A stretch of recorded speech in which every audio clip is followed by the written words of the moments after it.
Okay, be starting in just a second, guys.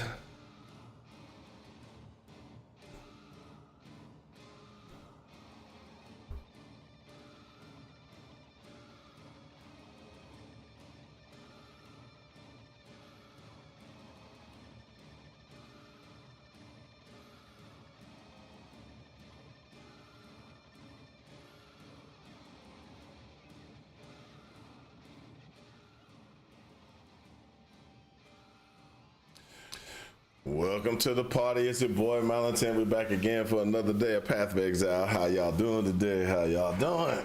Okay, so as you can see, we're sitting here. We're enjoying ourselves, having a good day. Sorry, it took me a minute to get back online. Oh, it's been kind of tired this morning, but that's okay. What I'm gonna do is, my son and I, we were actually playing some POE the other day. We were playing together, just doing a little thing. Now, I don't know if y'all remember, but we were sitting there, we were playing Settlers, right? And the new Settlers League and everything, we were just testing it out, doing a couple of things in the league. What's up, Gankenstein? What? Oh, you so tired? What's up, man? Hey, you didn't get sleep last night? I got coffee.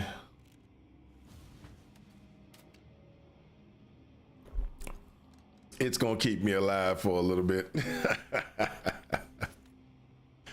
So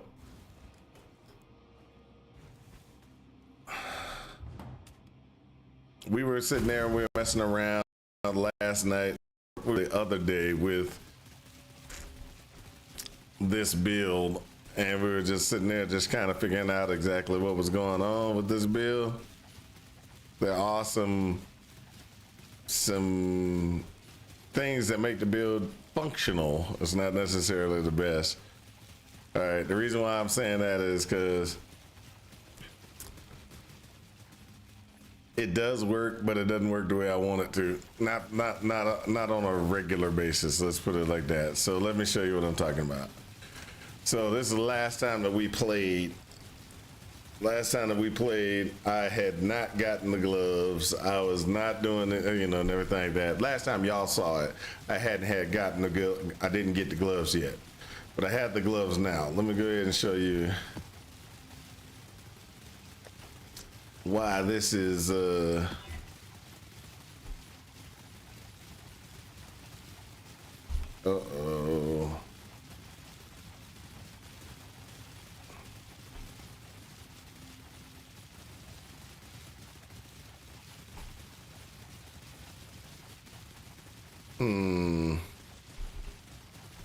Oh, there you go.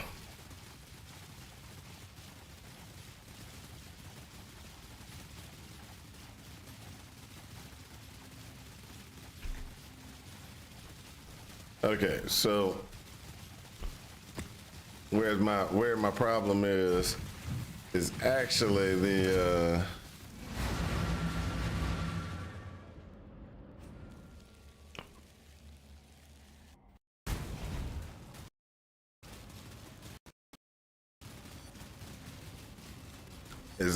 the one of the other.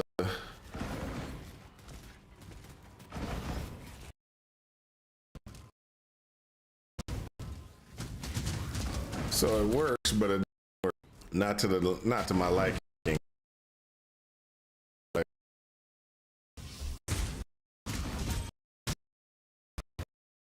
See.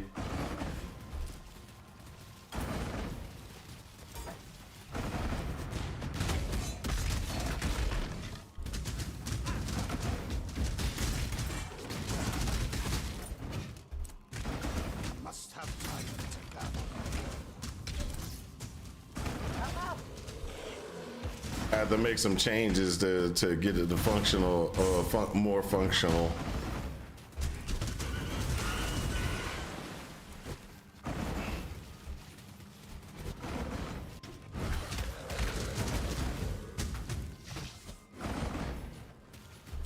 So the grave binds does help with the getting the animated weapons to activate. So the animated weapons do activate as long as I have the grave binds on, but they don't activate enough.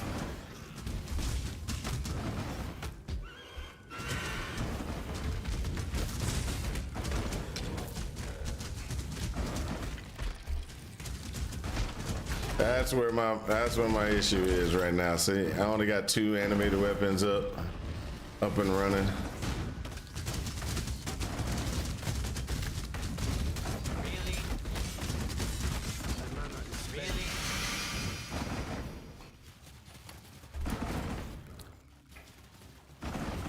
I only got 4 of them up. Ooh, and I just died. So I only got it only gives me a few of them, doesn't give me as many as I want.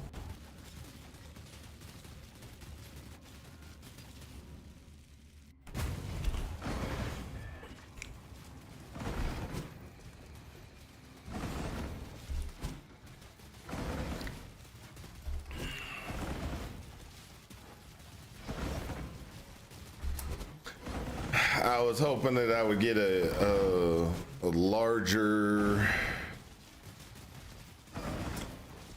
circle for, you know, things that actually were killed by me, and I think that's where the problem is.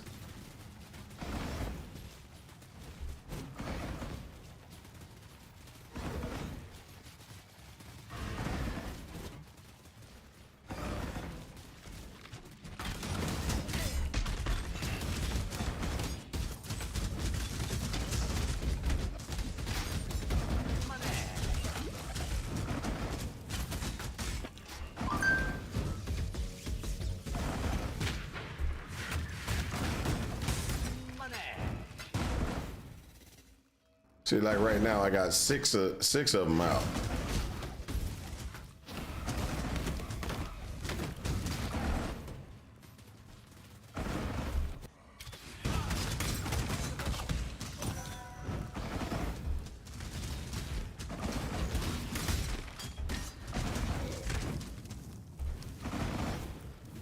I must have time to gather.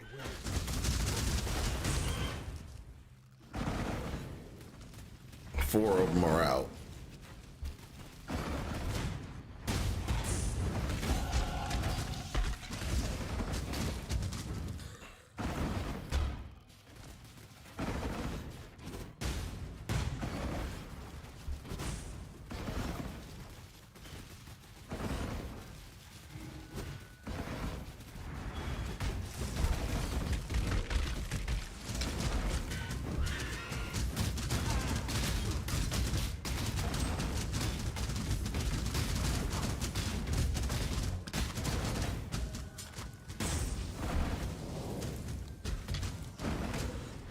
See, none of them are out.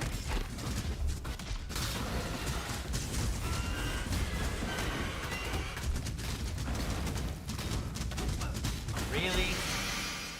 See, I'm standing right with my boys, attacking with my boys. Now I understand that there's only a 25% chance of it actually giving me anything. But it feels like they just don't show up, which is where my problem comes in.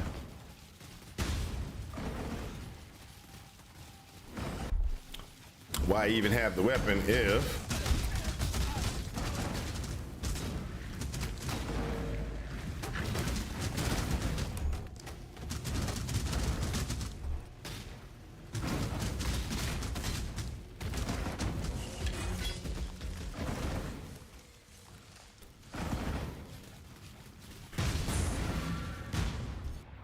it's like, why even have the weapon if I can't get the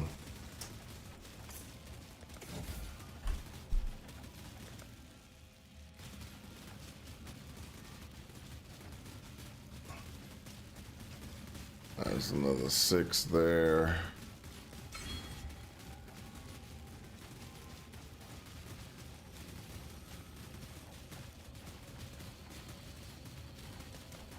But that's where my problem comes in with this particular build, is where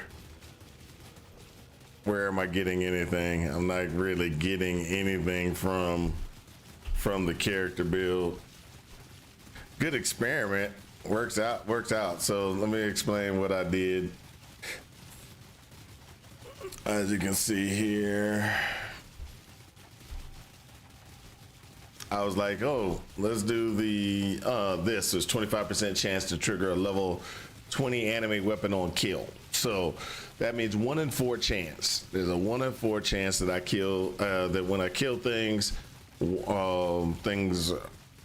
would pop up a animated weapon. Well, where the problem started, or the problem is, and it is a chance of weapons you animate create an additional copy. So I have 2 of them. 2 weapons with animate. Okay, they're not animating. That's where the problem is. They're not animating. Now, there is a possibility. There is a possibility that the reason why they don't animate, which I need to test real,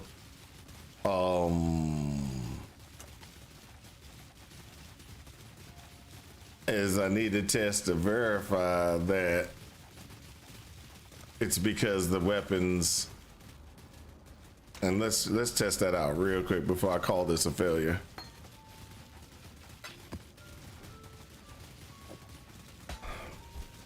We want to be thorough in our testing. We don't want to do our testing where we're just doing it halfway. Let's actually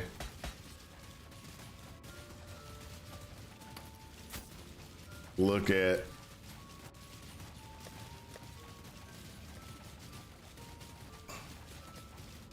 let's do another siege map.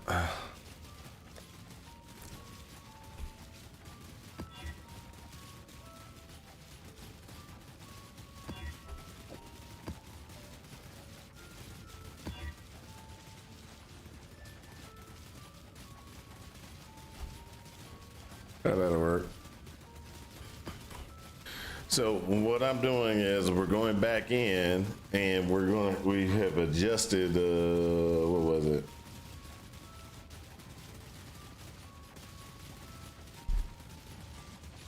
We adjusted the filter so that there's more things on the ground, and we will determine if that means that it will animate weapons a little bit differently. Because it was animating weapons, but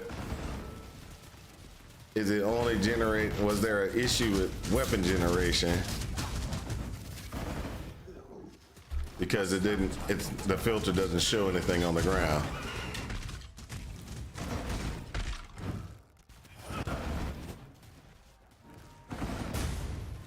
That's what we're testing right now.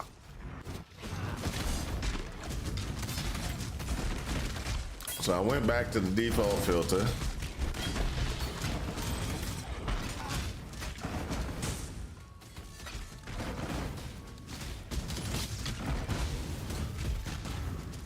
Which kind of shows everything.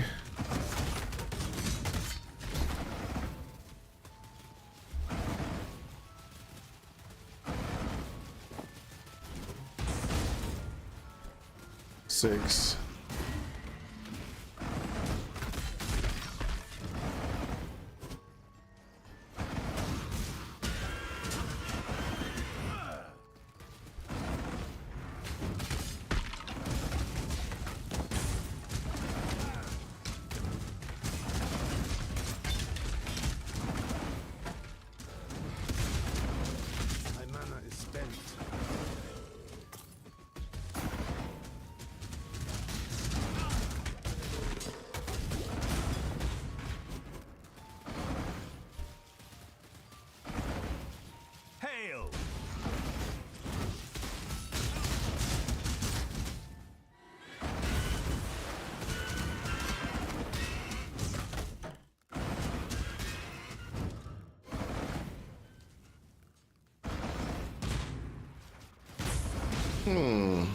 That does make a difference.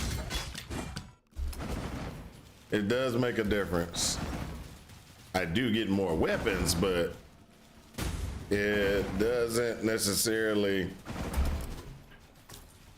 it's not taking care of everything.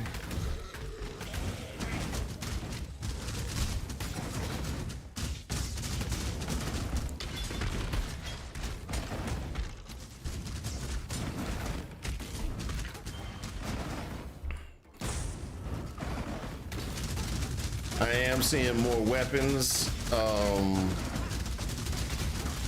more often.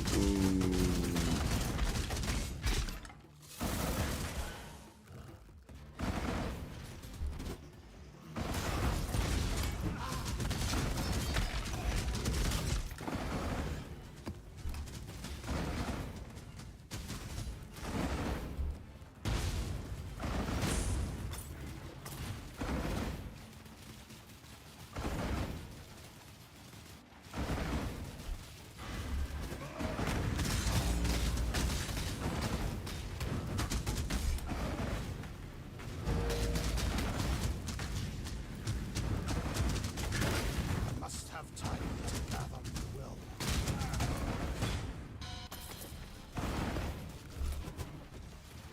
Okay, so that did work a little bit.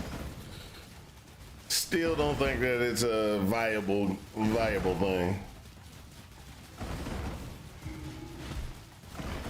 Okay, so what was going on? And we need to be aware of this. Anytime we use this weapon for anything, we got to be aware of this. This weapon, it says it triggers a level 20 animated weapon on kill. Now, when I didn't have any weapons on the, when I had the filter, because this filter that I'm using right now, when I had the filter set to my starter, starter one, it doesn't show weapons on the ground. It just kind of hides certain things and hides weapons. Well, guess what? This was not triggering, and the only thing you saw was like when it triggered was like it all only showed like a staff was running around smacking things, and that was all that it showed. It never showed anything else. And so what was going on was, guess what? It's not triggering as much as I expected. Well, I went in and I just changed it. And when I changed it, it started showing not just staves, but it actually showed an axe, and some other things were getting picked up and were showing up. We also had it popping up more often, or a larger number of animated weapons than we had initially. So what that means, or what that's telling me, is it's telling me that to use this weapon, we really need to make sure we are showing weapons on identified weapons on the ground, so it will do so that it would animate them and get them up and running. Still it's not enough to get this to get the build to where you have good amounts of damage and or good clear with it. So what do what is my favorite thing to say? If it ain't clearing, it's not worth it. So what we're gonna do is we're gonna do that.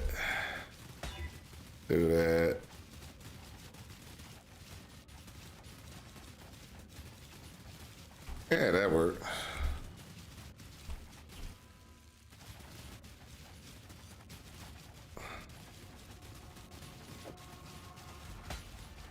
Just some more damage. That's all that is. All right, so we've determined that that was not a good configuration. I was just checking it out to see if it actually worked. So this is the build. Where is it? There we go. This is the build that we were just running, and you know, as you can see, we were sitting there.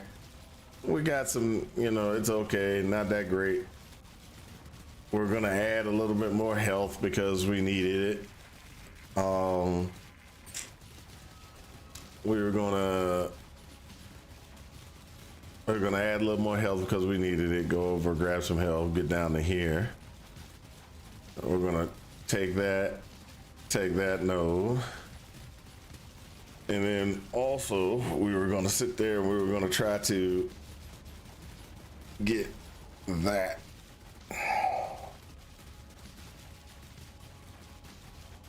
That would take us up to 89. And then we were gonna sit at 89. The what you call it, calculations.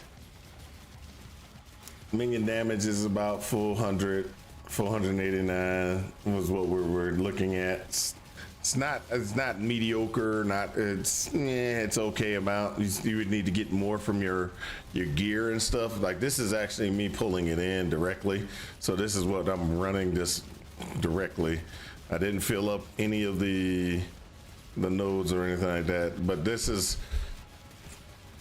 it's okay, not the greatest. What do we call this build? A failure. A failure. And we're gonna have to go ahead and get this, you know, accept that this was a failed build.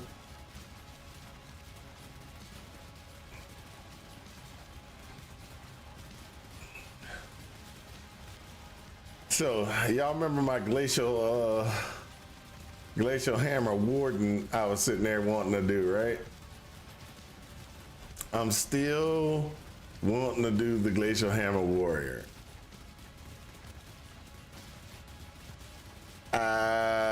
Warden, I still want to do it. It's still a test that I want to run.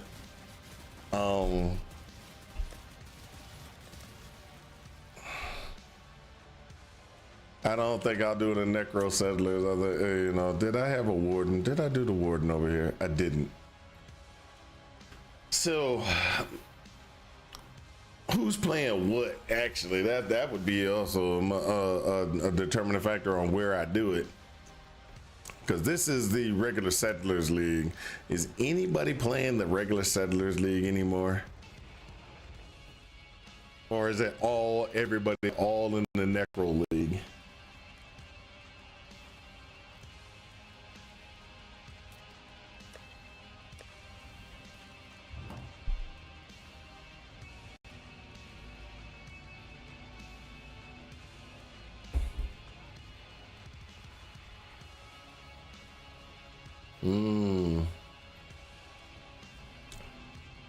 We do got some people. Somebody is alive. Somebody is alive.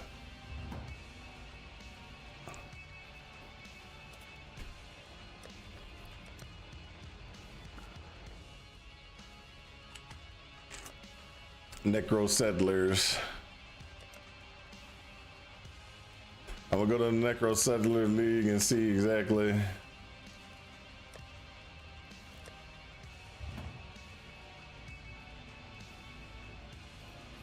Oh, we definitely have people alive. More people are alive on Necro League than the other league. But I ain't got no money on this league. Oh, that kind of sucks. So the reason why I don't want to necessarily do another test on this league is because this league is, you know, it's the newer league. Nobody's really in it. Why would I want to in this league? That's my problem.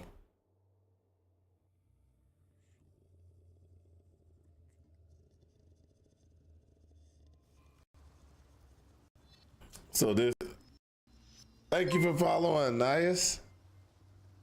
Thank you for following. Thank you for following. So this right here is the neck, because I'm in the Necro League and everything. As you can see, no money in the Necro League. I really didn't play the Necro League. I kind of started. I was playing with that one character.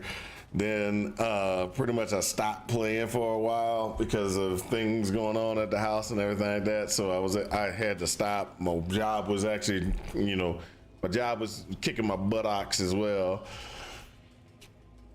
So I kind of stopped to try to deal with job, coming home tired, and so I wasn't getting on. I wasn't playing. And then on the weekends, let's just be honest, I was just laying in bed, not wanting to get out.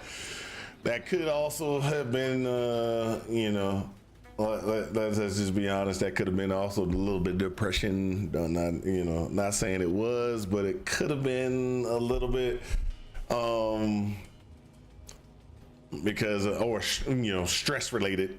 So because of that stress, I kind of sat back and didn't really get out and play. Now, like I said, there's a couple of things with this one. Most likely I can run it. Don't get me wrong. Oh, I needed that character. Go back. What I need to buy me another character slot. I'm gonna need character slots. Oh, I'm running low. Oh yeah, I'm running definitely low. Extra character. Oh, let me tell you what my wife wants to do. My wife wants to do the following. Listen, let me tell you how crazy my wife is right now. So we had, we have these supporter packs, right? This is what my wife is doing. My wife went to her family to get money out of her account that she doesn't have access to very, very often. She wants to buy this right here, the thermotol pack, the pack all the way up to 160. She wants to get this one. Then what she wants to do is she wants to buy the $90. Hold up. The two $90 packs. She wants to buy the $90 Zealot pack, and she wants to buy the $90 Sacred Paladin support pack. She wants to buy both of those two packs, those two small packs, and she wants to spend money on the new Settlers pack. Now she's not trying to get into the POE2 league.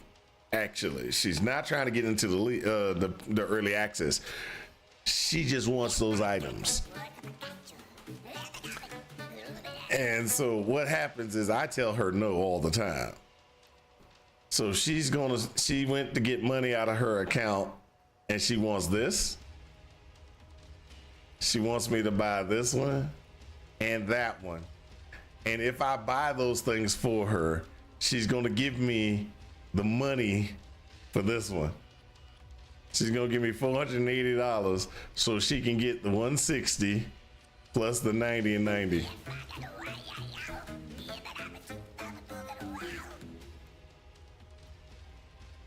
I think that's kind of crazy, but she's like, oh, I want this, etc., etc. So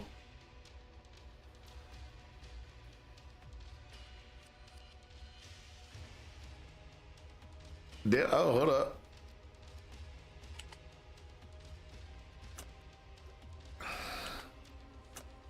I thought I did not just buy one. I just bought a character slot, didn't I? It went down by one. Buy a character slot. I know I bought one.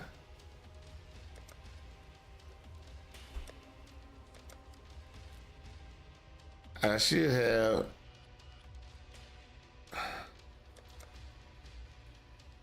There you go. There's a little delay.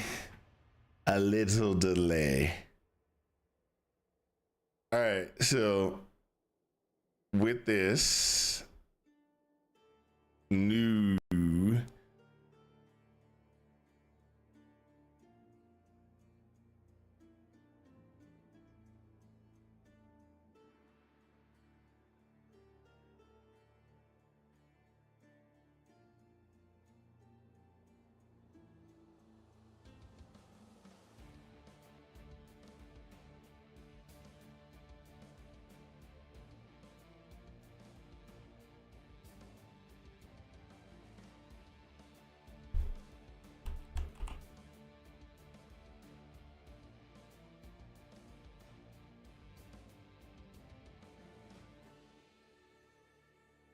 all right, let's go ahead and get this.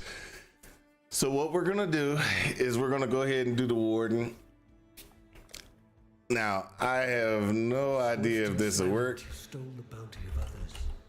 A crow that plunders our crops. A stray dog that slaughters our sheep. Orient is a land of men, not animals. Think on that, Ranger. When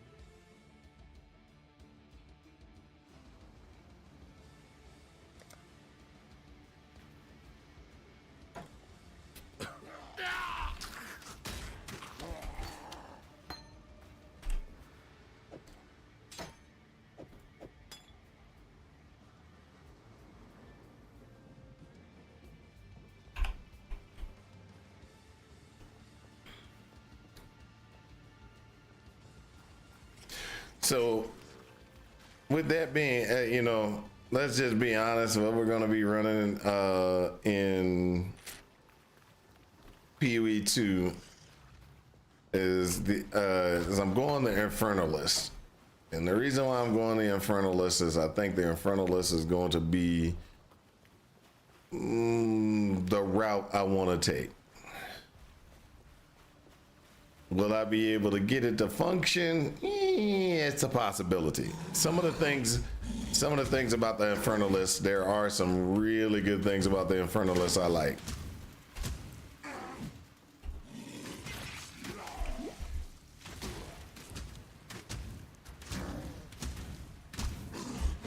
Still breathing, that's a good sign.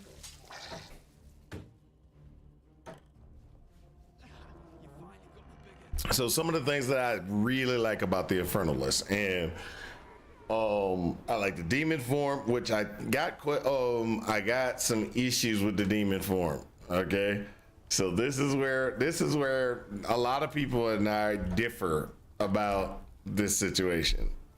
I think that it's not a great thing. Everybody else is like, oh, that demon form looked really, really good. I was looking at the demon form information, and one of the things that I found about the demon form information was I don't remember where I saw it, but it actually made me go, do I really want to be running around in demon form? Would it be better to run something else or do something else? So if you look at the videos and you watch the videos never show you. They never show you the, how could I say? They never show you the health bar. Every one of the videos had the health bar hidden. And the reason why is because the demon sounds cool, but when you're in the demon form, you stay in the demon form until your health goes down to 1 point.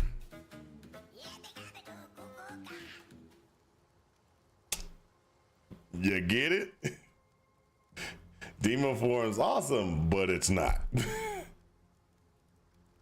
And so this is why I'm like, do I really want the demon form?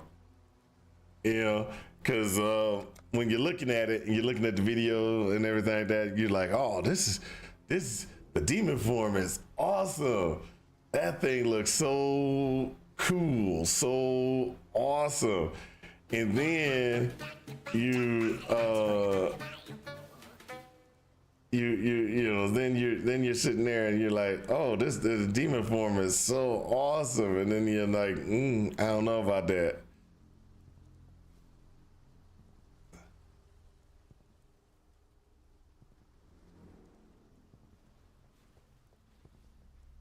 All right, let me see here.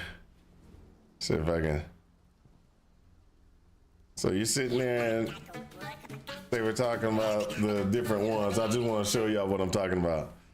So we're sitting there, boom, boom, boom. That's that character. I don't want that character class. It comes right after this. I know it comes right after this.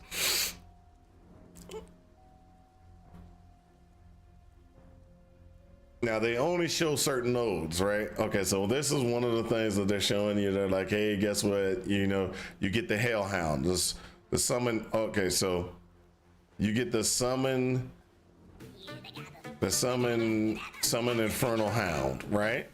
So you get the summon Infernal Hound. You're like, oh, that's awesome, that's great, and it is. I like it. It's like automatically having a Jinx Juju and goes against the one any damage you have comes from the Hound first, right? So this looks awesome. I'm like, oh, that's pretty cool. And then you're sitting there and there's this one, the magma, right? They tell you about the pyromatic magma, the magma thing, so that's perfectly fine. Yes. Boom, boom, boom. That's awesome. And they show you a little fireball thing that pops up and it sucks in, blows up, and does damage. I have no problems with that. Where I have problems is demon form. Do you see the health bar at all? No. And do you see this? They just show her throwing balls, doing the demon form. So you get the demon form. Oh, cool. I got demon form.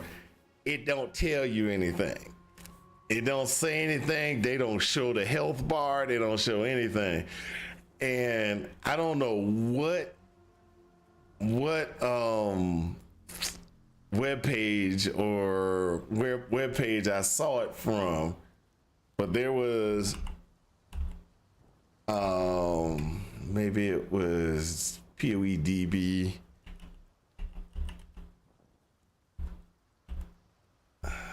Give me 2 seconds. Maybe it was POE2.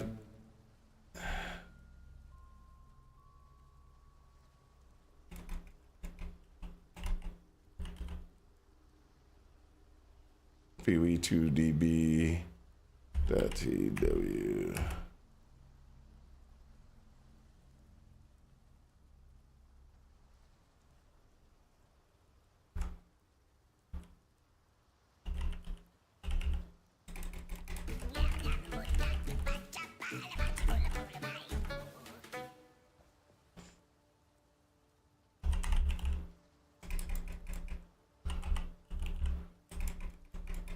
It was somewhere. Oh, give me a second. POE Witch Ascendancies. I think that POE2 Witch Ascendancies. Max roll Infernalist Ascendancy overview. I think that's what it is. Let me look. Give me a second.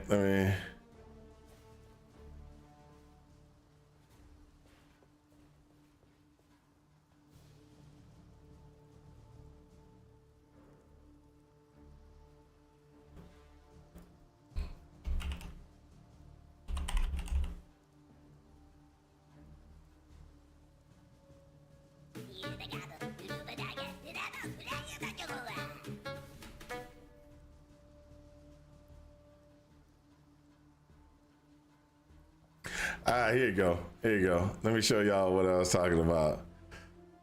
So let's go back to browser. So this is what I was talking about. Let me close this. I don't care about that ad.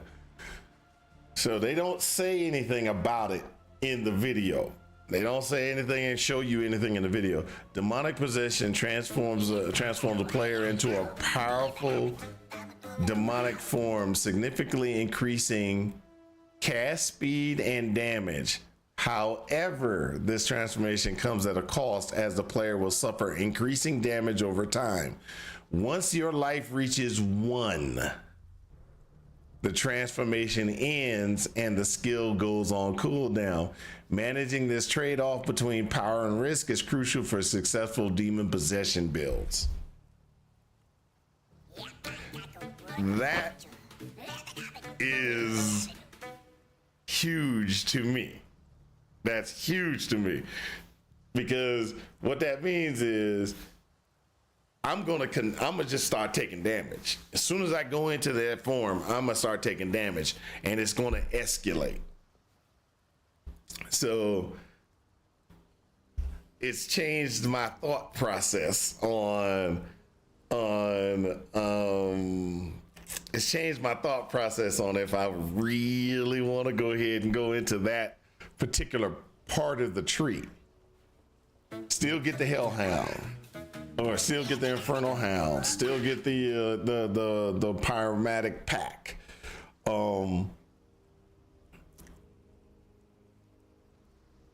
and get Bringer of Flame. So those seem like the normal things that we want to get. The demonic possession, I changed my mind on demonic possession at this time,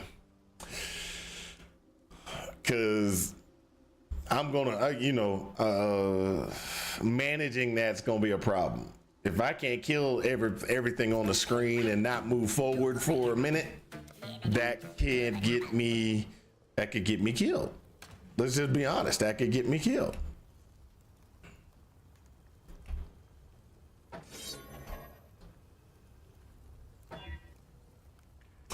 Oh man, so that's 4.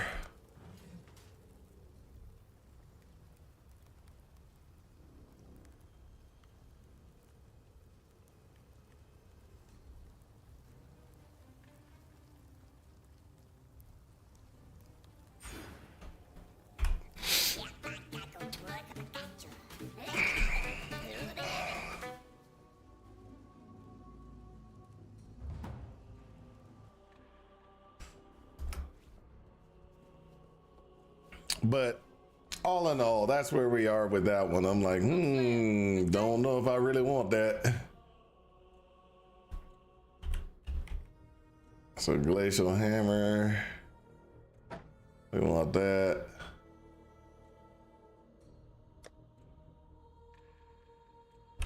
Call, we want that.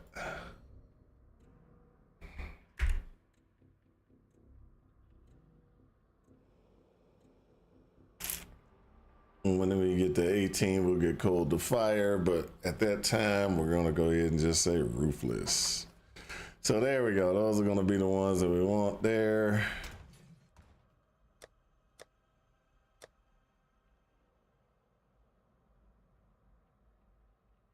Let's do resources. No, in-game shields. Let's go ahead and put that right there.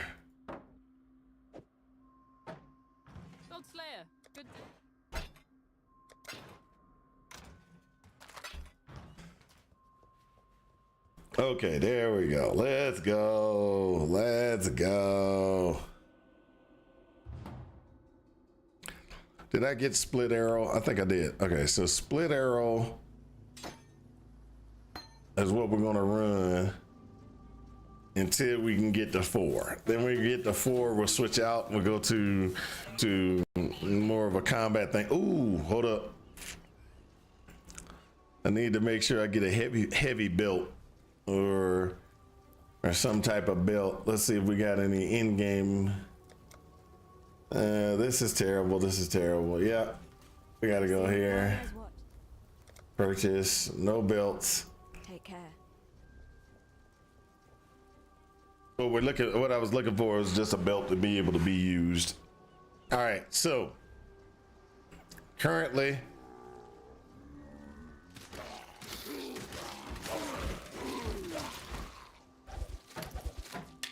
let's do that chain belt. Small flask.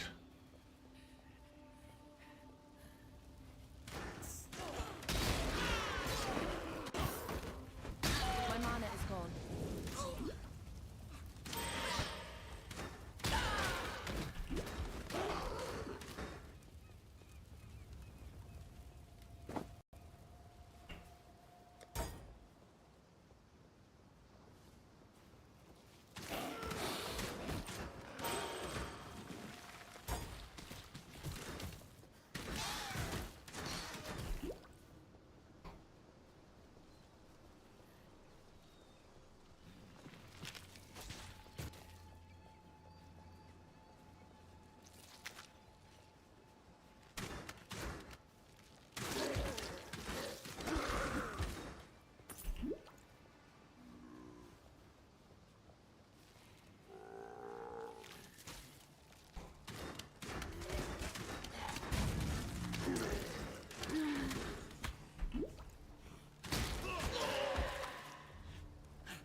So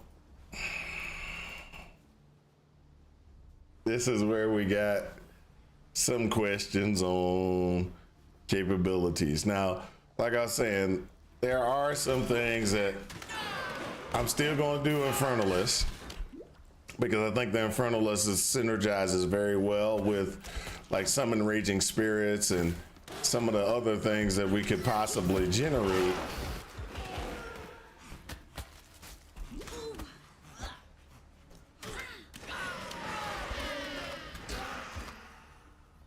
I think it synergizes pretty well. And so because it synergizes really well with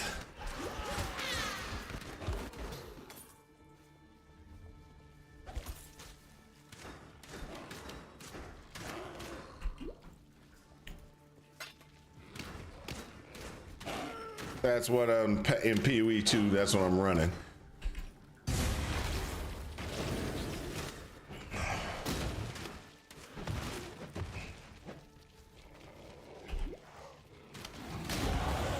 worms will have to wait a bit longer for this meal.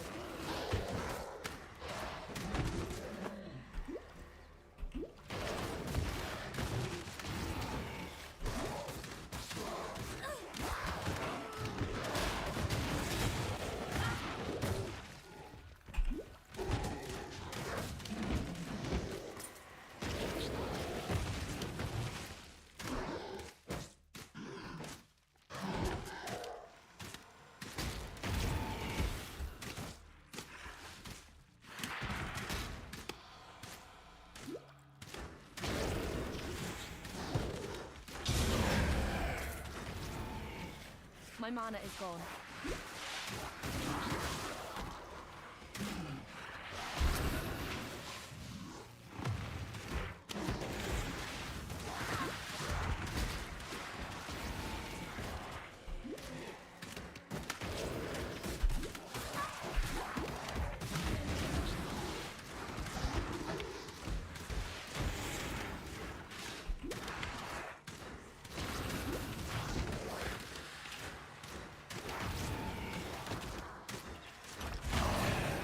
Wow, that was a lot. Woo, that was a lot. Took a lot to get that killed.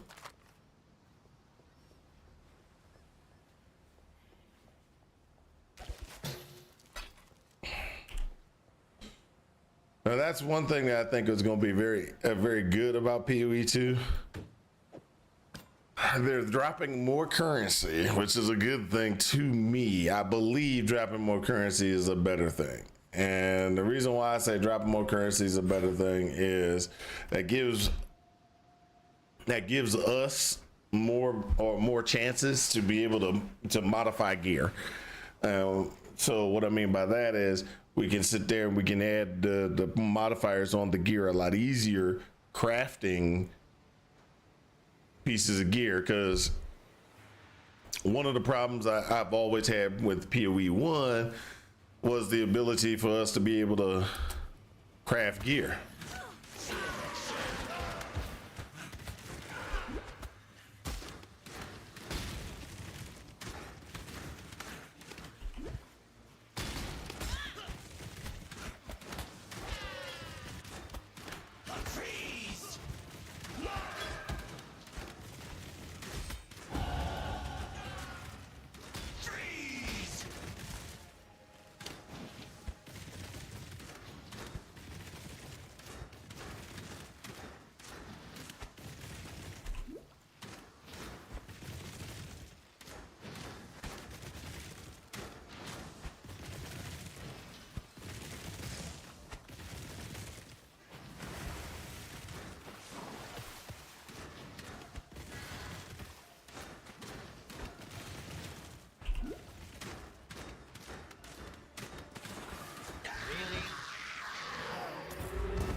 So that always caused me problems with like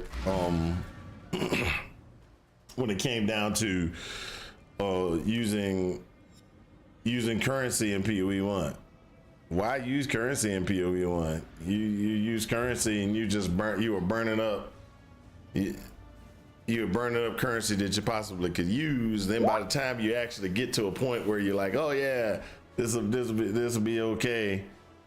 To use currency, you pretty much are burning a ton of currency just to get that one mod or that one configuration that you really want.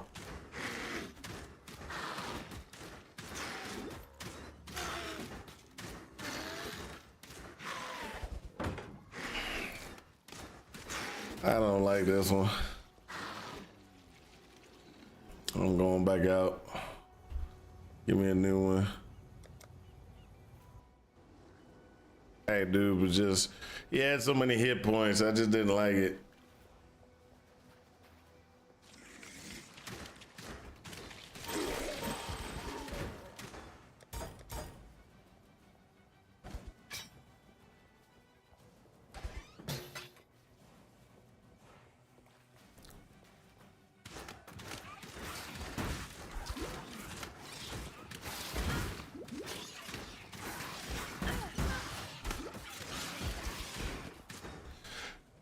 Now, if it was like the gauntlet, I wouldn't have stood there and shot. I'd have had to move, you know. Because when them little... Really? Those little things would have just ate me alive.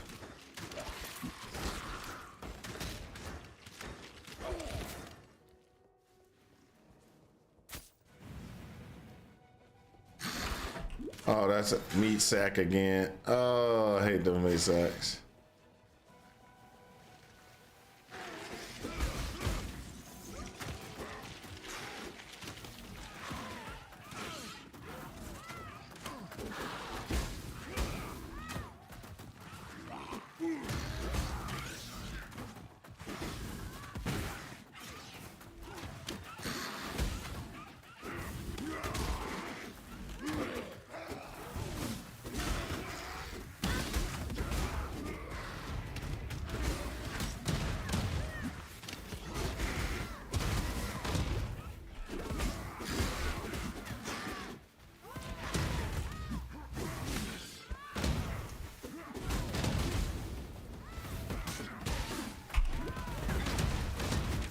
Ah!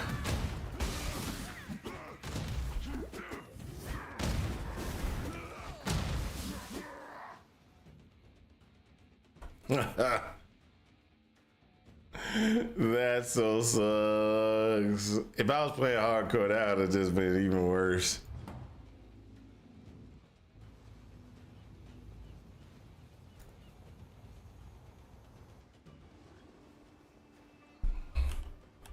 Oh.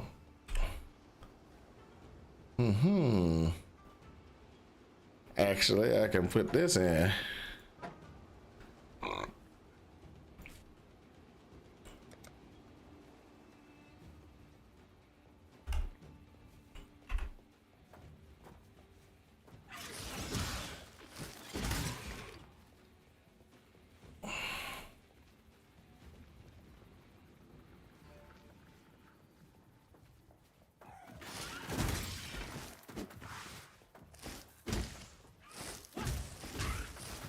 My mana is gone.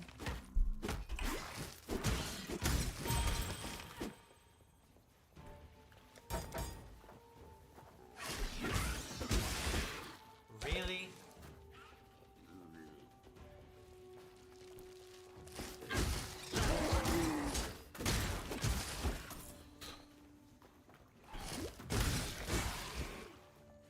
Really?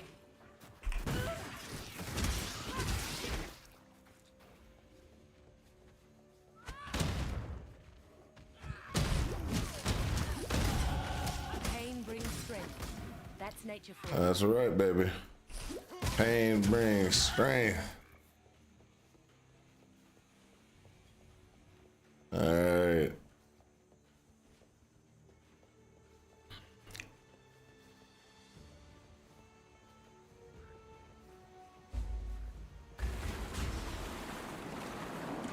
Now,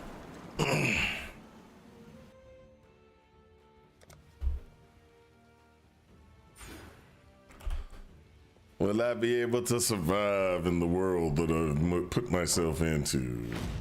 We will see. We will see.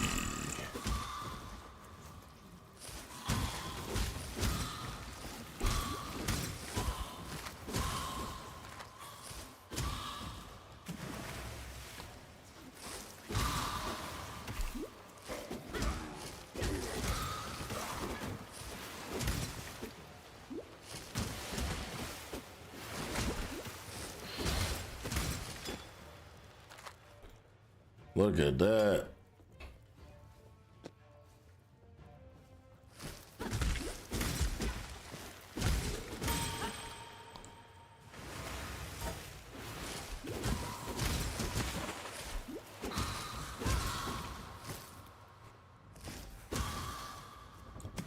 Come on, come on.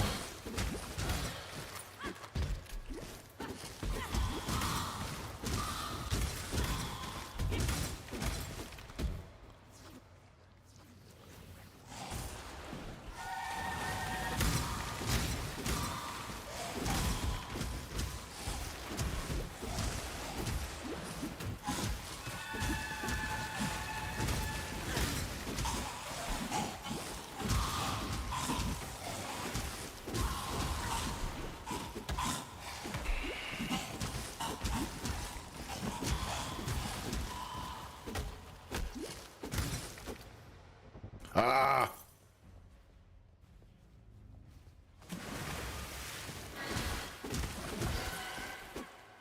That's how we roll around here.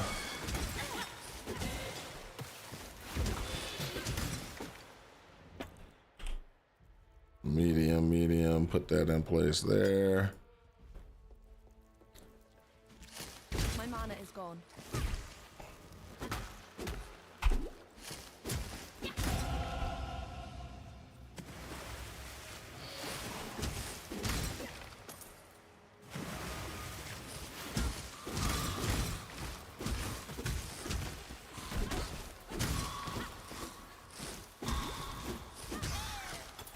Ooh, running the wrong thing. Ruthless is good, but I just thought about something. I shouldn't be running Ruthless. I should be running. I should be changing to red, blue.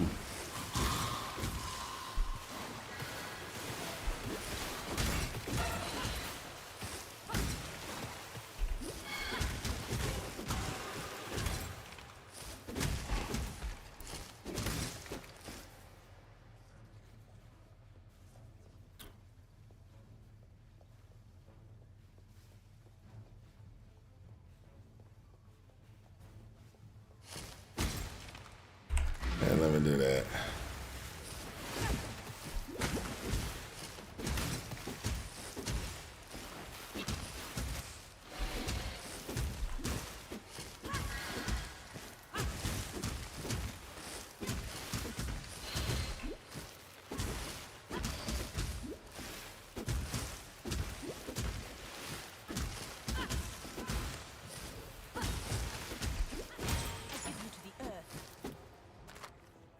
That would only slow me down.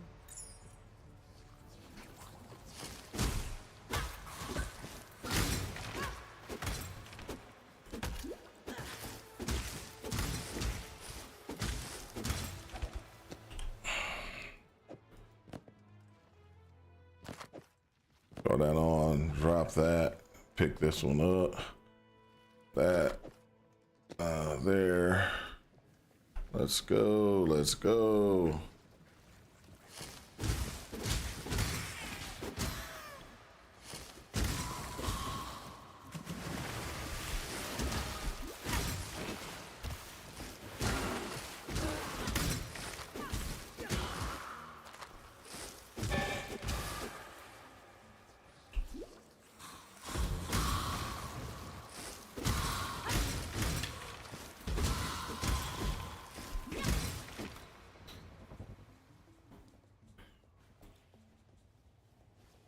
There we go. There we go. This is how we roll. Let's go. Global accuracy. Get that on. Gotta be able to hit and kill. Gotta be able to hit and kill.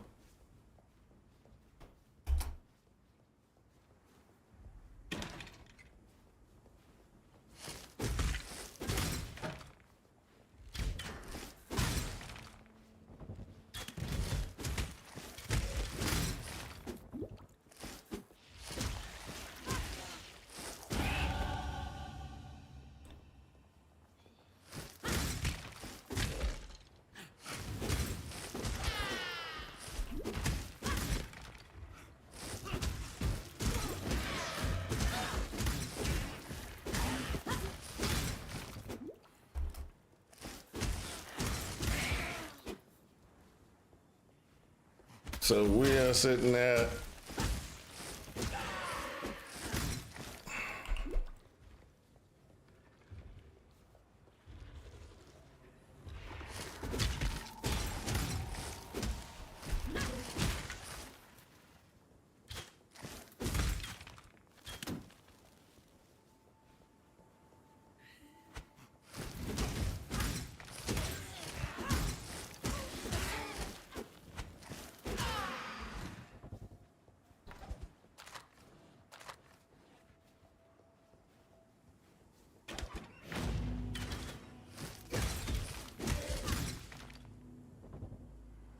back to town. There we go.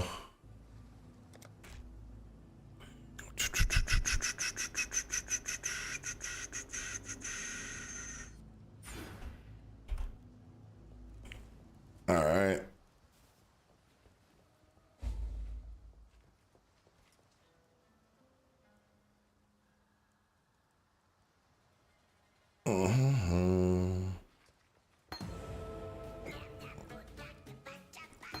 I've traveled inland.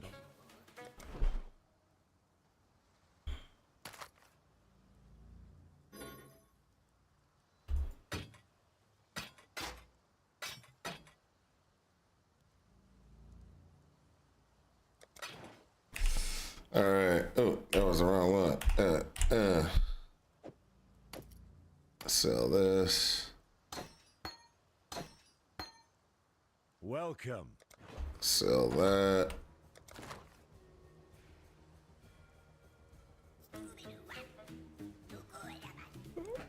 All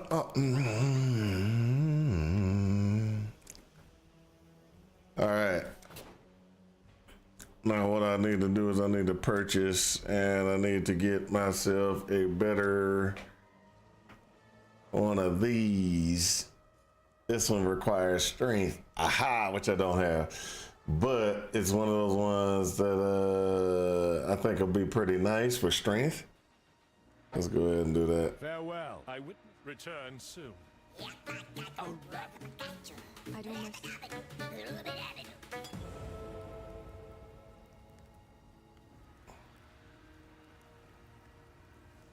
know. Mirage Archer. Chance to poison. Woo! Are we dead yet? Hey, thanks for the subscription. Are we dead yet? Hey, man. I feel like I'm going to be sick come Friday. Why you say that? Why you gonna be sick on Friday? Goodbye. Why you gonna be sick on Friday? Are we dead yet? Oh, you gonna be sick from work? I'm just taking vacation.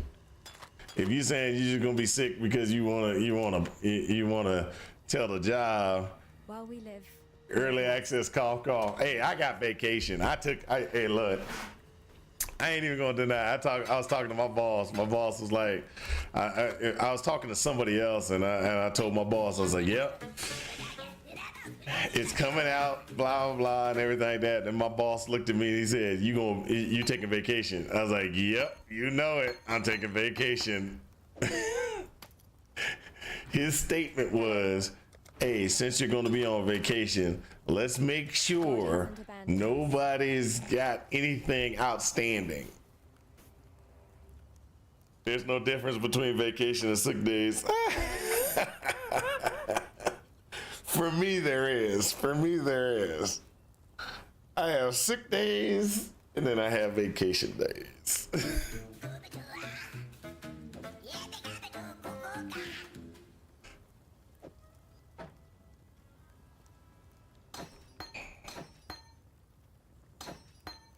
Except 6 days don't need approval. That's true. Hello. That's true. You're right on that. My boss would have.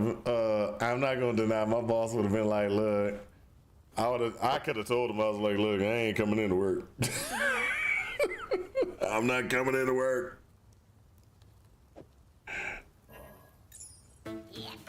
I'm not coming into work. I got things I got to do. I got things I got to do.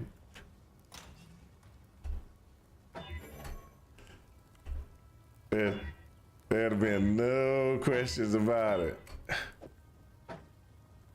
I'm going to work.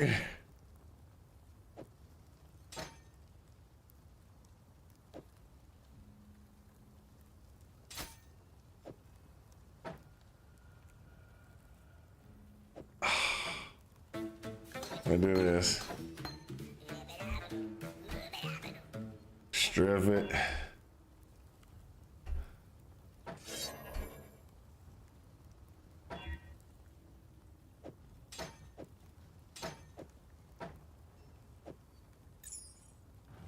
Yes? Yes?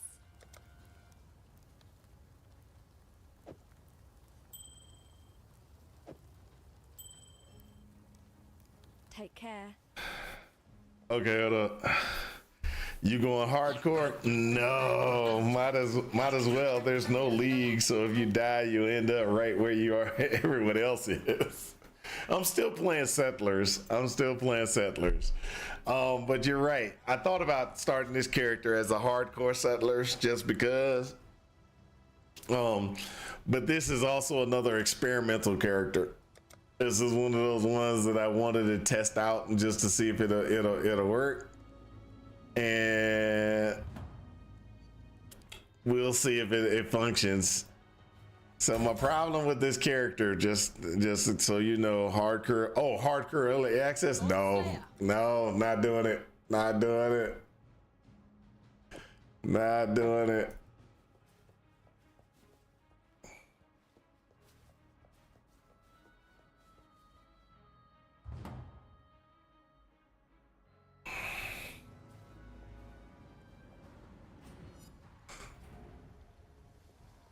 So you going hardcore early access?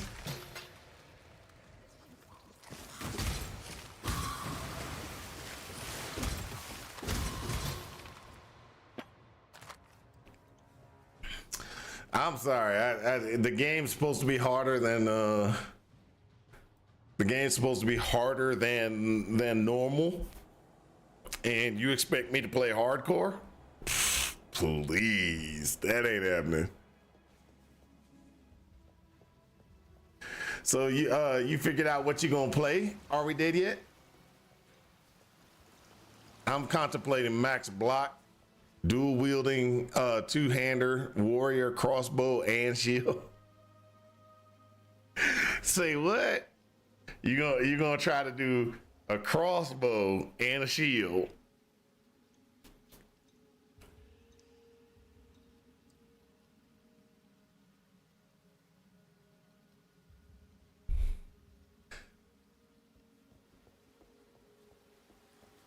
Is that even possible? I know that with the dual weapon, you can wield a two-handed weapon in a single location. Don't get me wrong. I agree. I understand that part. But will they allow you to put a ranged weapon like that against a single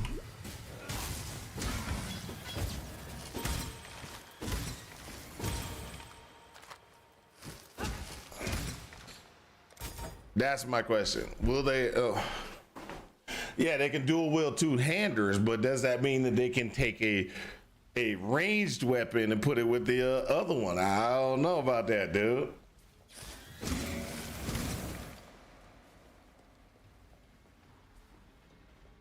Yeah, you have to read this. I don't think that they can. I think it allows you to do a two-handed melee weapon. I don't think it allows two-handed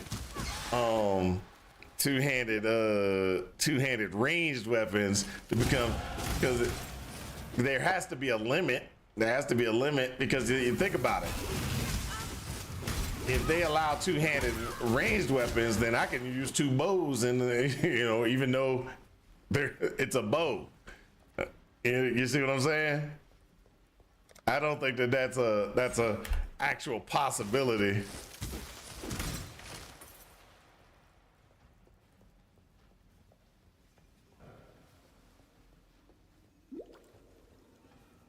You can't find it.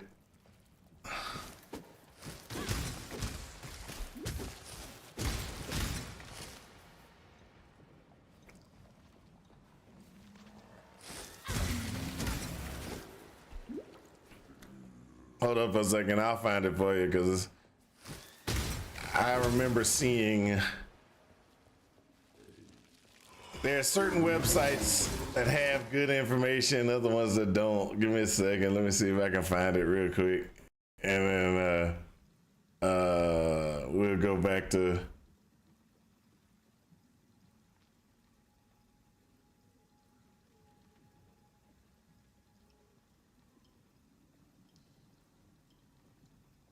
we're talking about the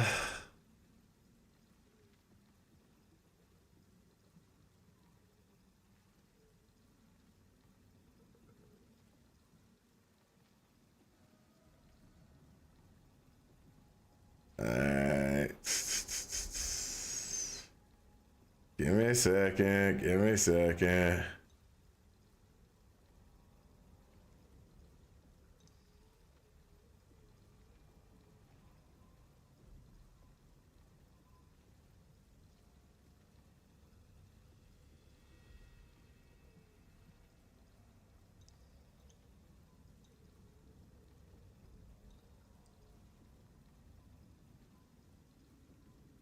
Dual strike blender build?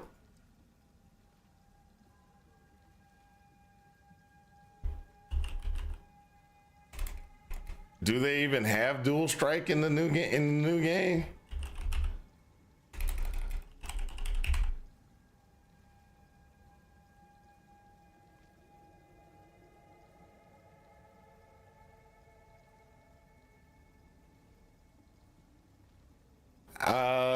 Yeah, I don't think they have dual strike in the game. The ones that I was able to see long, let me just really get this before I got to go back to killing. They got Flicker Strike, Ice Strike, Siphon Strike, Tempest Flurry, Maul, Killing Palm, Wind Blast, Hand, Bone Shatter, Impale, Staggering Palm, Rapid Assault, Shattering Palm, things like that. But I don't Perfect Strike.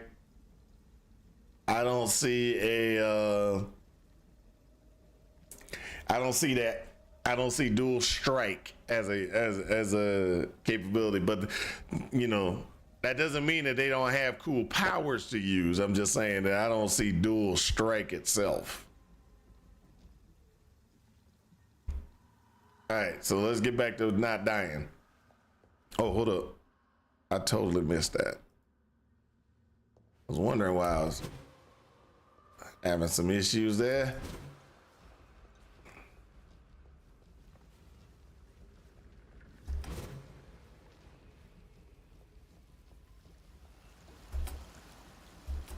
I'm not up to that just yet.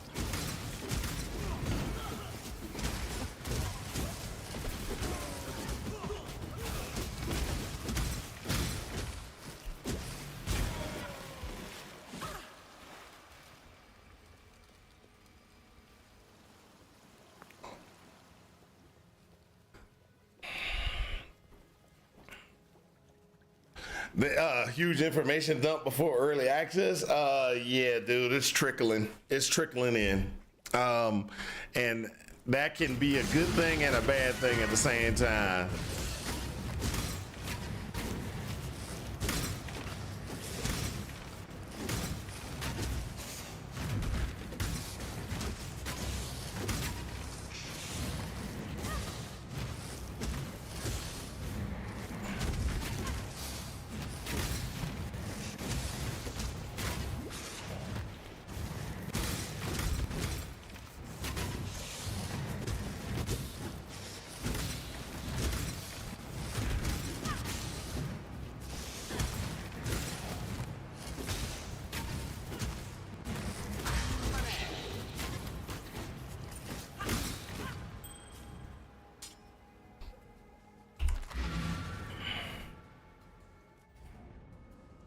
You miss the passive tree for planning? Yeah, that's true. That's true.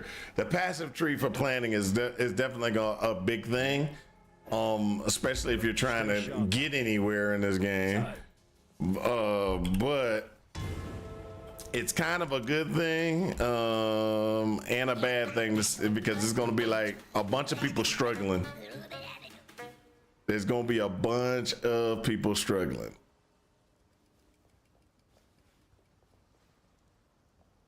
A bunch of people struggling.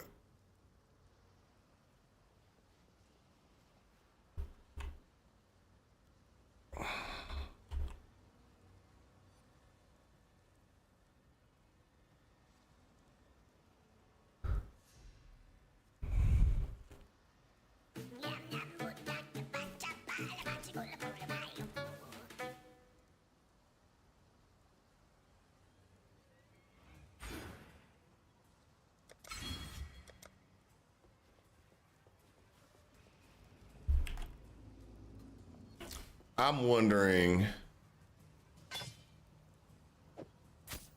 my biggest thing is what's going to happen with what are we going to do while because we got a lot of people that actually play and let's just be honest, a lot of people play and they have, how can I say, they want builds from other individual people, right? So that's going to be a problem.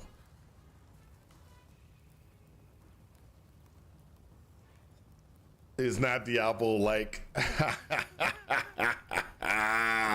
That is terrible to say. Hello. Be well. The philosophy was the Diablo like is a philosophy. Oh, I understand what you mean by that, but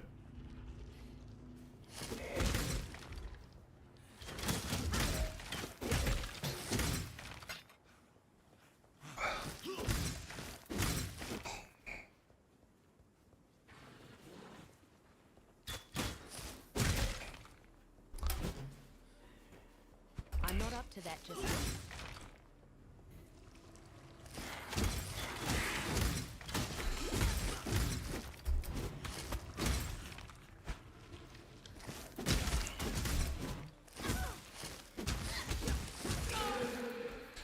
so I will say the following: playing the game,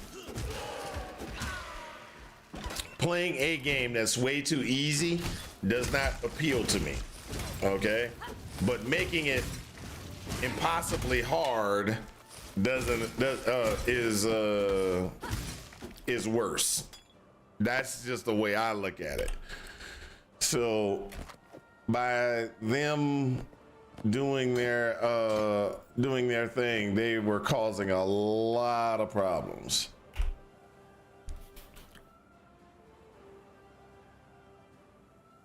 Destroying a game legacy.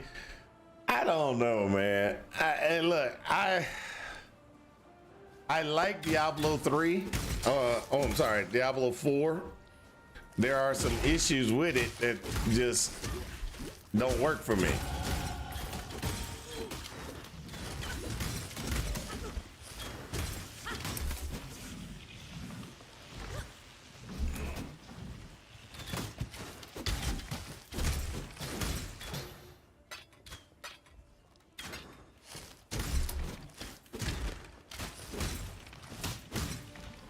Diablo 4 is fun to play once, but the money-making philosophy is what bothers me. Squeeze every ounce of money out of you just so that you can play the game? Really?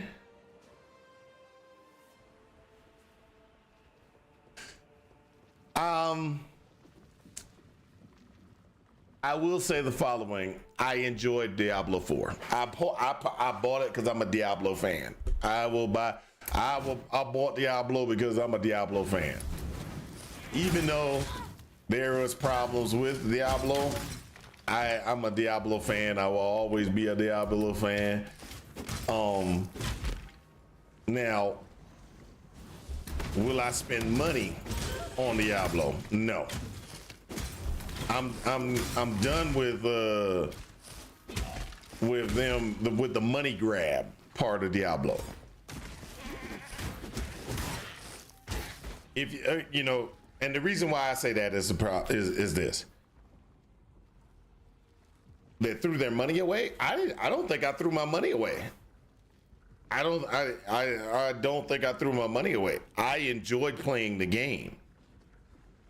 The money grab is my problem. Okay, so what I mean by that is, if you're going to go with a game and you're going to go, okay, long term, I want to make this a microtransaction type thing, then don't do I'm a microtransaction thing and then be, oh, I'm gonna make you buy these expansions for the same amount of money that you bought the game.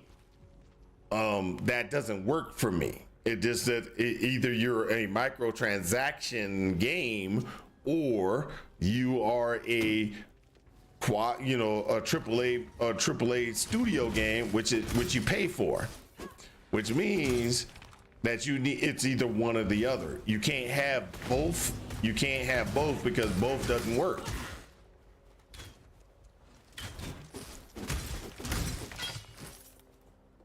Now, after the expansions are done and everything like that, and they come out with Diablo 5, I'll probably play Diablo 5. And I'll play Diablo 5 just to see what story they're coming up with. Just to play through it. But will I be, am I going to be spending a ton of money on it? No. There's a difference. As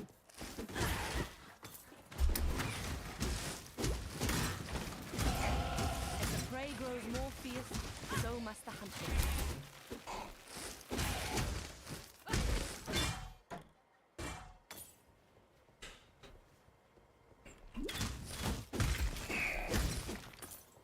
Diablo is similar to Borderlands in that aspect. Yeah, okay.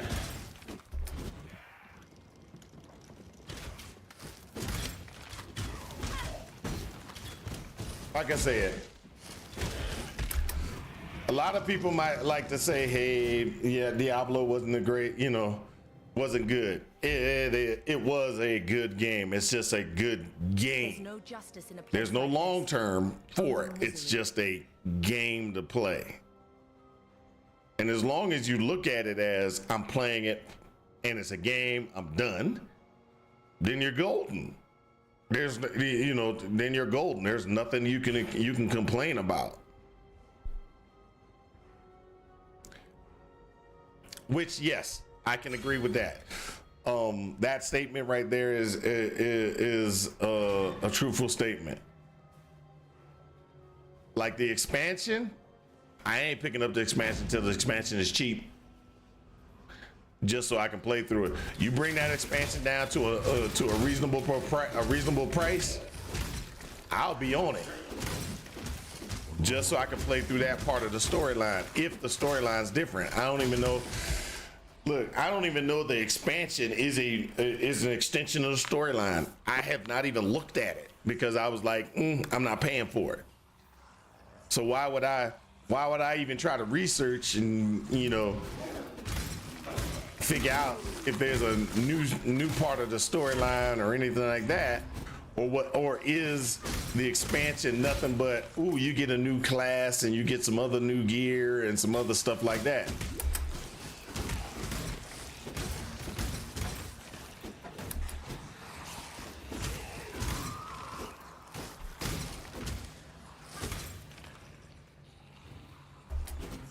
But you see what I'm saying about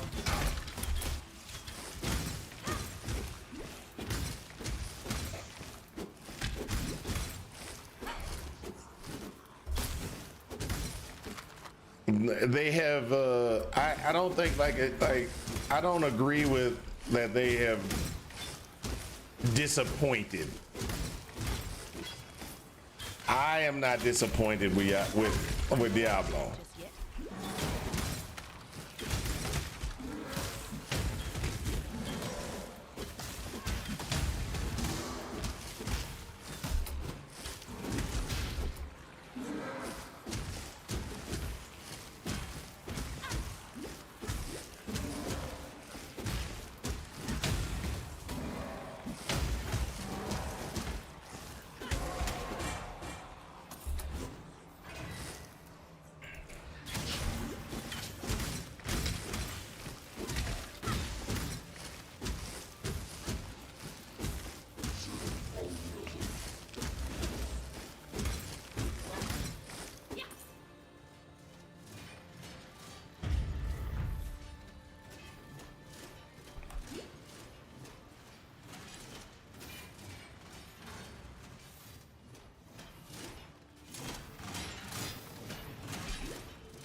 Why am I doing that? Oh, I've already forgot. I already went through all this.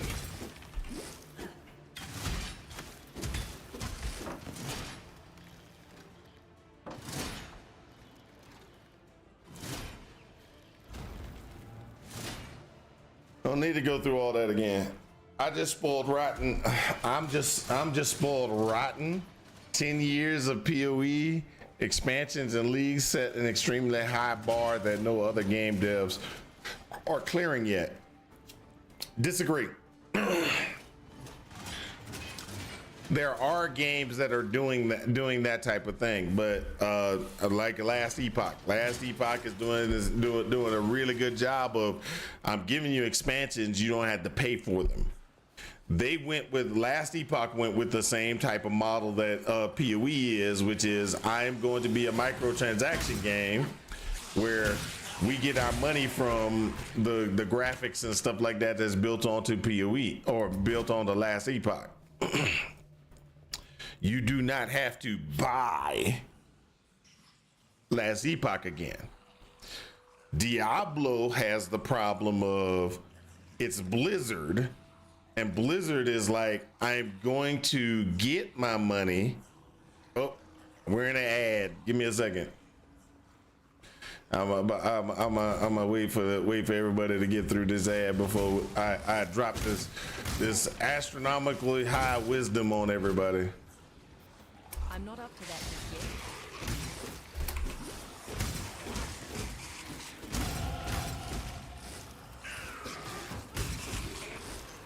All right, so yes, my ad breaks are like 30 seconds. I don't like them. I don't care about them. But either way it goes. This is where the problem is. Okay, Diablo wants to be a microtransaction game, and it wants to be a old school AAA studio type game.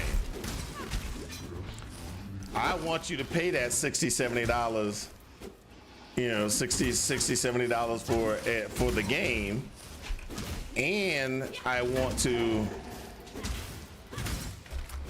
get microtransactions off of you. So they're trying to double dip, in my opinion. And that's where they're failing.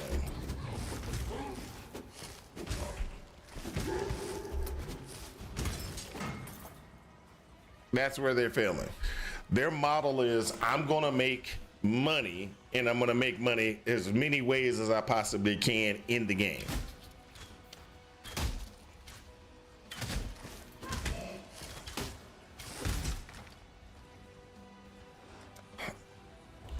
I'm sorry you feel that way. I truly am. It's a travesty that you don't like Diablo. It's such a travesty.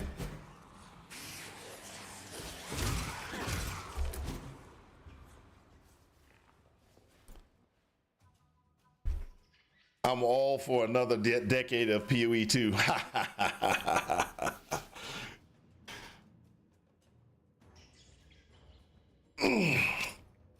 I can agree with that. I can agree with that. There are differences. There are major differences in the philosophy of both of those games. There's a difference in philosophy between those games, you know. And I think that where Diablo is going to continue to fail is because Blizzard is capitalizing on the name of the game, the name of everything, and they are not understanding their marketing individuals are trying to, like I said, they're trying to double dip, and they're not understanding that that doesn't work.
Done for you what I would do for any wounded animal, Brutus. Ooh. All right, let me go ahead. Sorry, I had to concentrate on that one there. Are we did yet? I was getting ready to die there, so I had to stop all, concentrate, stop all and concentrate on trying not to die. Cause I was just taking too much damage. Okay, so Jay Burner, hey, 6 more days. You are correct. 6 more days. Okay, so let me get back to I'm all on another decade, but okay, yes, a little sad. I used to have hope for Diablo, but a little enjoyment out of D3, but can't see getting D4 for years, maybe ever. They'll be strong and release D5, D6, etc., because it's a huge cash cow. Yeah, I agree. Eventually they will figure it out. That's where the problem is how long will it take them to figure it out? Because I think that's where the failure for them is right now. Diablo, where the failure is for Diablo right now is, hey, John Marbles, hey, you have a good day too, man. I'm sorry, I just saw that. You have a good day. So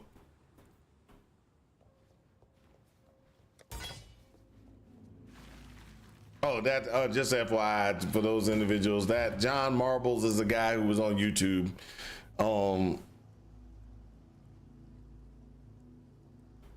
My YouTube chat is over here. My Twitch chat's over there. So either way it goes, let's go on back to what we were talking about before we got sidetracked.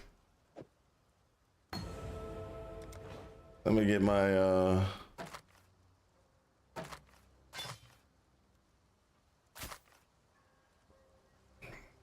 woohoo! Pull that out.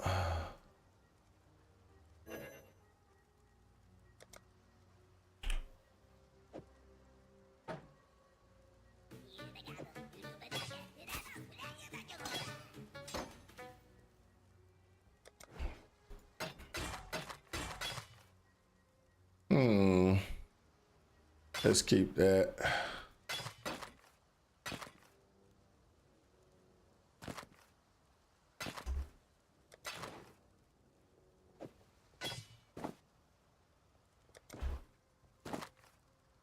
Stay sharp out there. Woohoo!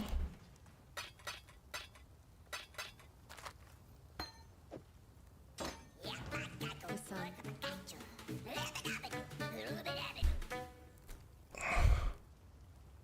What is this? Hold up. They'll milk that cow well past our lifetimes. That's true. What is this? I quit D3 after they removed the Arma and went to POE. Best decision ever. Okay, I sold my account at that point for almost 3,000. I guess I should be thanking Blizzard.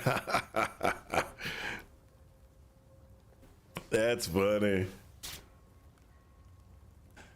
I have I'm still, you know, like I said, I still enjoy Diablo. I just don't think Diablo's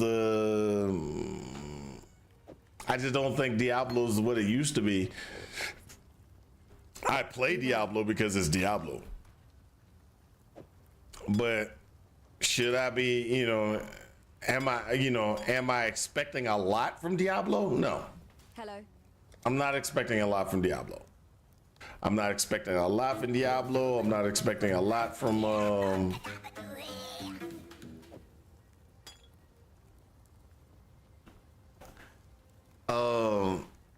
Goodbye. I will play Diablo because it's Diablo. D2, D3, D4 is a dumpster fire. It died with Diablo 2 for me. Well, that's the problem. I look at Diablo not necessarily as okay. So this is where my thought process is on that is Diablo 2 was great. You had good replayability and everything like that with Diablo 2. Don't get me wrong. I played Diablo 2 multiple times, over and over with the different character classes. And in-game was just a grind, but it was okay because I got to a certain point where I could do what I needed to do and it ended the game for me. Okay. D3, I played D3 for the storyline. I never played D3 long term. I played through, got the storyline, went through the storyline. They came out with the expansion. I played the expansion. I don't even know if D3 tried to be a microtransaction game because it didn't matter to me. I played the expansion. I quit. Okay, so I got kind of, how can I say, it's not traumatized or anything like that. I got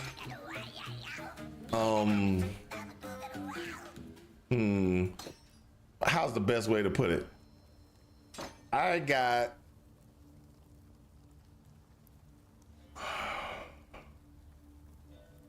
knew what I was getting when I got Diablo 4. Okay, that's pretty much what it is. I knew that Diablo 4 was going to be play Diablo 4, get through the storyline. That's the end of it. Okay.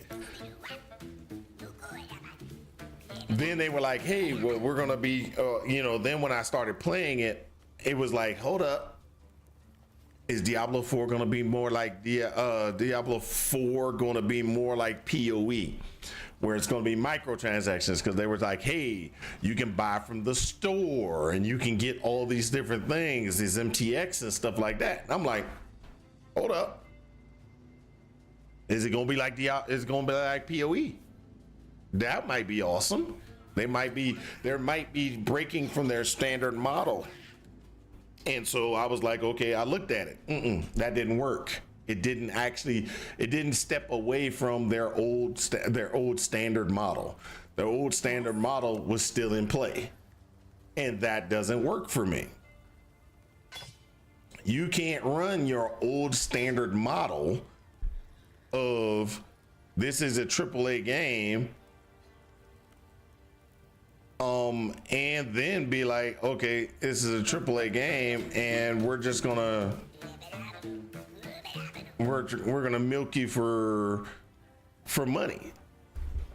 We're gonna do microtransactions and AAA at the same time.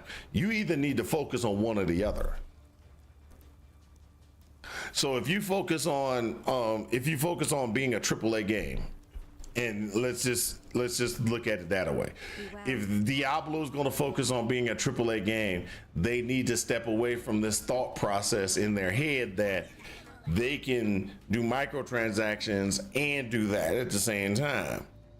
Because if you do microtransactions, you have to have in-game type configurations and things like that to draw and keep people in the game so that it continues to draw them. You drop out expansions or league seasons, whatever you want to call it, and make it entertaining, something entertaining on a regular basis to be able to do to move forward. And so where the problem comes in for me is Diablo, are you trying to be a game about a story?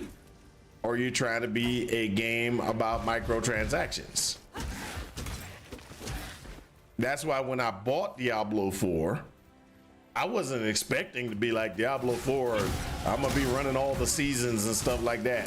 I didn't even look at that game in that aspect. When I initially bought Diablo 4, I bought Diablo 4 as, ooh, what did they come up with on the storyline? That's what I came up. That's what I bought Diablo 4 for. It was like, what did they come up for the storyline? Is there something cool? Did they come out with something?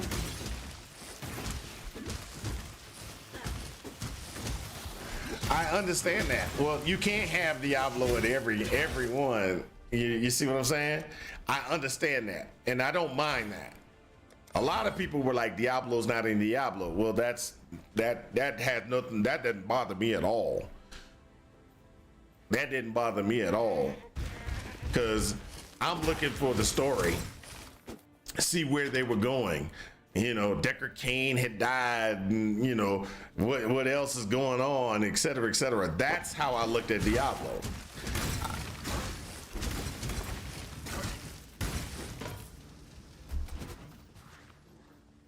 You know,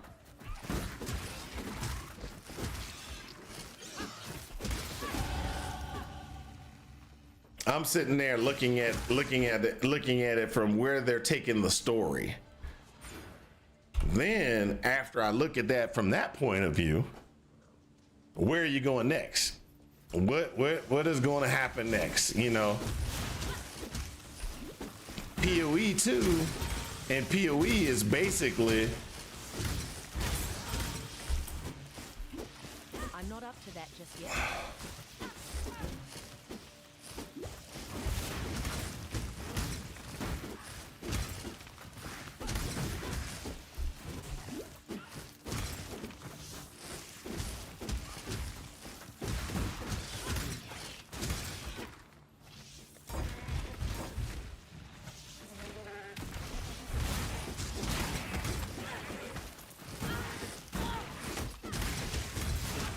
hold up a second.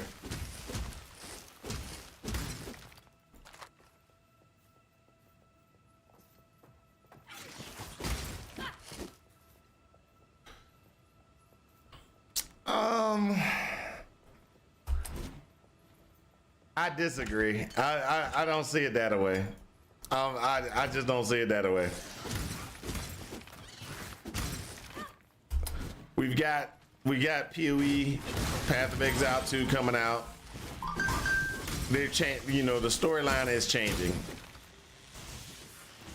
I don't know what the storyline is, but I can't wait to see it. The difference that I see though between POE and POE and Diablo is POE tries to it's never been very, to me, POE has never been very big on the storyline, you know, cutscenes, you know, video on this or that, etc. It's to me, POE has storyline, but it's kind of in the background. Life It's and in the death live side by background. side. It's not This is a right up in strange your land. face trying to tell you, hey, this is what you need to have. This is what you need to look at. Okay. And because of that, I look at both games differently. I look at both games differently.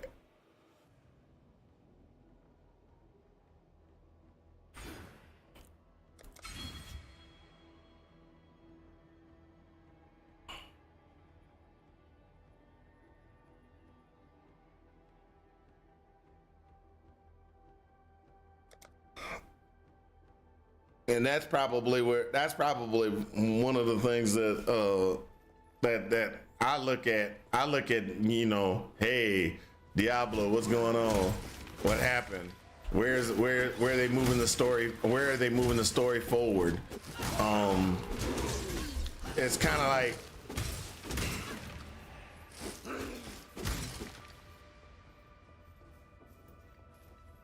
and have a conversation. Yeah.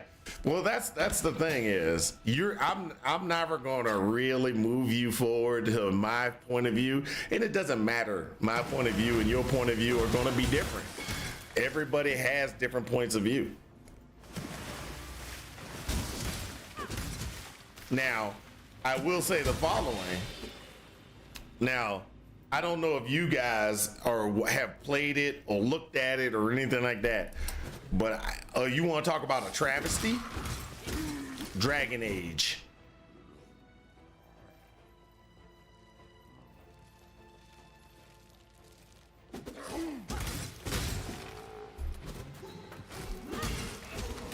You started rereading. Oh, hold up. Did I tell you about the new hotness? The new hotness. You can only get it in paperback though.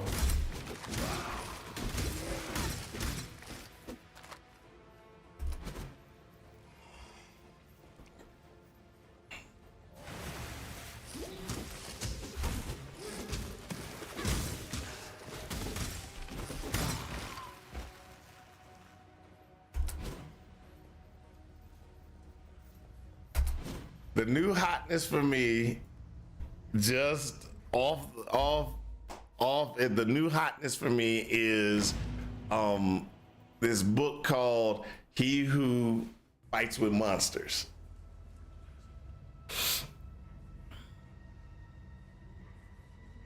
I'm enjoying He Who Fights with Monsters.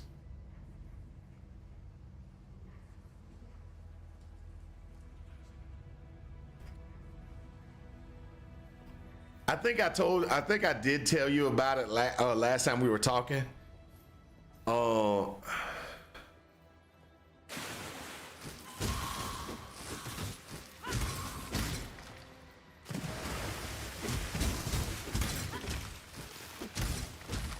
Yeah, I think he is a new writer. There's 11 books in the series. To the earth.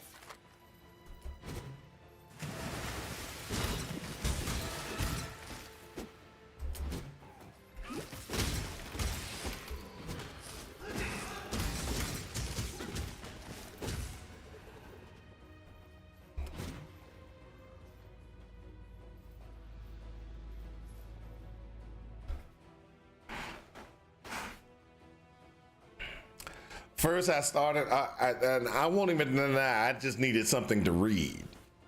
And I was like, okay, let me just grab something. He Who Fights with Monsters definitely was a surprise. It's a surprise. I have not gotten through the entire book series. I am at book 7, I think it is. I'm either at 6 or 7. There's 11 in the series. And I'm enjoying the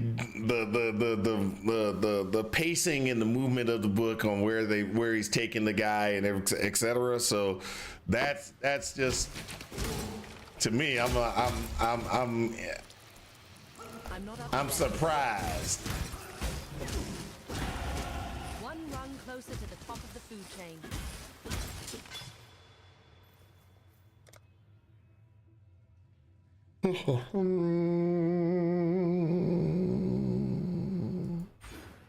Let's go that route.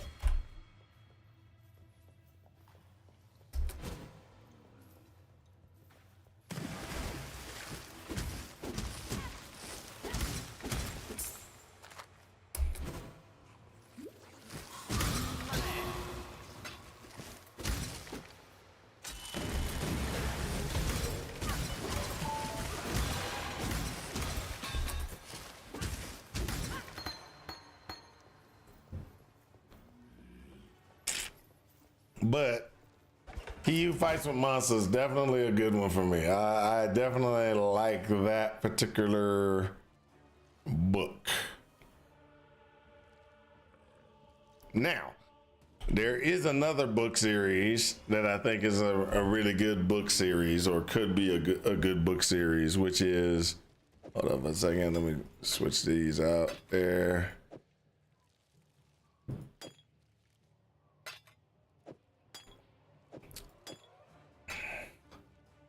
The other book series that I think is kind of a good book series, but I do not know if it's going to last a long period of time. Because I don't know if you've ever seen this, but when you're reading a book series and you're reading a book and the character changes, and I'm not talking about they evolve or they grow, okay? So I understand when you're running and you're writing a character, etc., and they grow. What's up? What's up, Sarahleen? How you doing?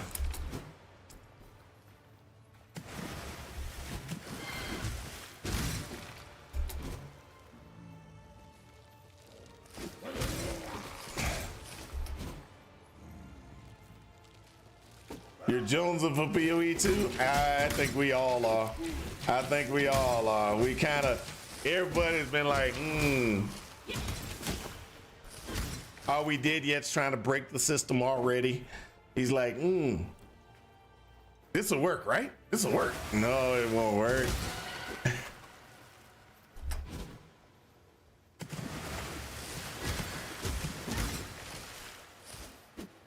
Now, I will say the following.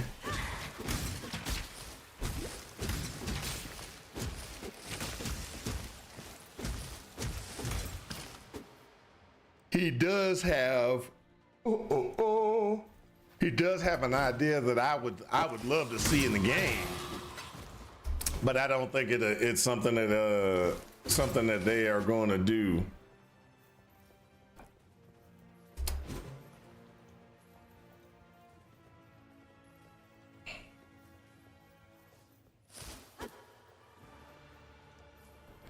Really? I'm not up to that just yet.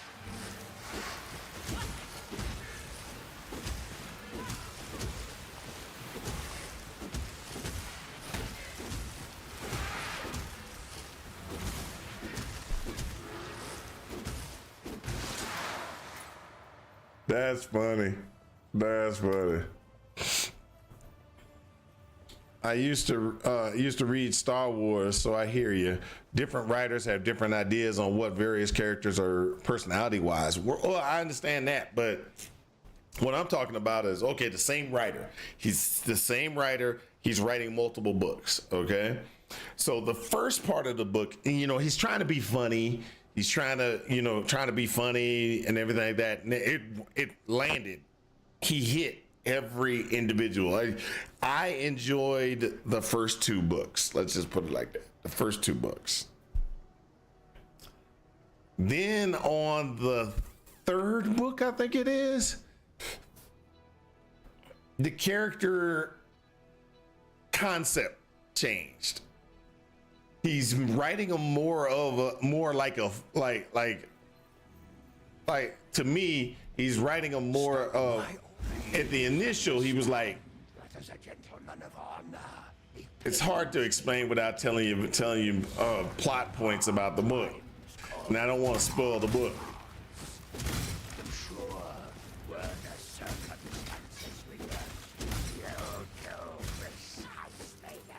Ooh, I'll give you a prime example. I got a good example. So you remember the show Big Bang Theory, right? My mana is gone. You were a good man in a bad situation, Fairgraves. Okay. So in Big Bang Theory, this is the best way to explain it.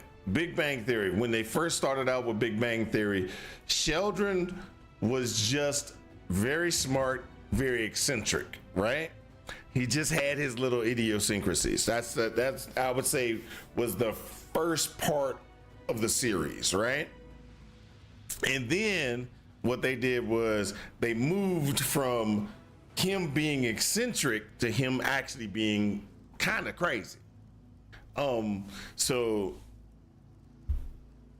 and I think a prime example is when they first started it off. It was like, okay, he was really smart. He did things. He didn't relate to people correctly, et cetera, et cetera. That was the first whole premise to Big Bang Theory with Sheldon. Then at a certain point, they started making him crazy. Like an example is he put on an invisible thinking cap. And he's sitting there talking to his friend. He was like, and his friend said something. He's like, well, I just look stupid wearing this. And he takes off an invisible thinking cap. That's crazy. That's not being eccentric. That's not being really smart. That's just playing into the crazy. Now that worked out because it was humorous and funny for while we were watching Big Bang. That was okay. It was, it didn't really put people off. Let's put it like that. Didn't put people off. It was like, okay, ha ha ha, that was okay. While we live, we are blessed. What happened where the problem came in for me in the book, no, not Wheel of Time. Right. Wheel of Time is a great series. I enjoyed Wheel of Time. What I'm talking about is another series that I'm reading. Let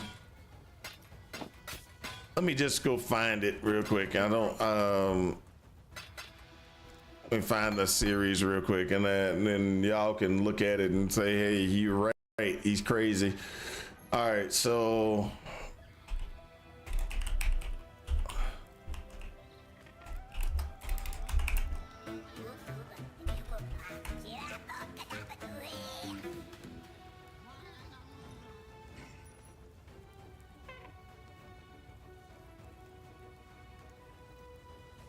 okay, so Dakota Kraut. This is the series right here. The Completionist Ritualist series. That's the one. And I enjoyed the first book. Do not get me wrong. I think the first book was just spot on awesome. I thought the first book was good. The second book was good. I would even say say fourth book was good. Here and here is where the book goes off. It starts to go off the rails.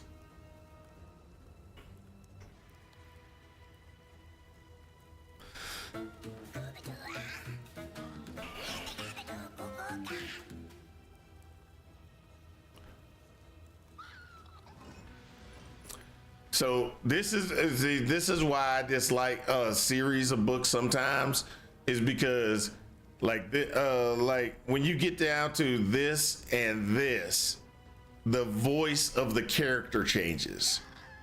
I don't know if it's because the writer just kind of is going off doing a thing, but the first series, the first sets of the books, awesome.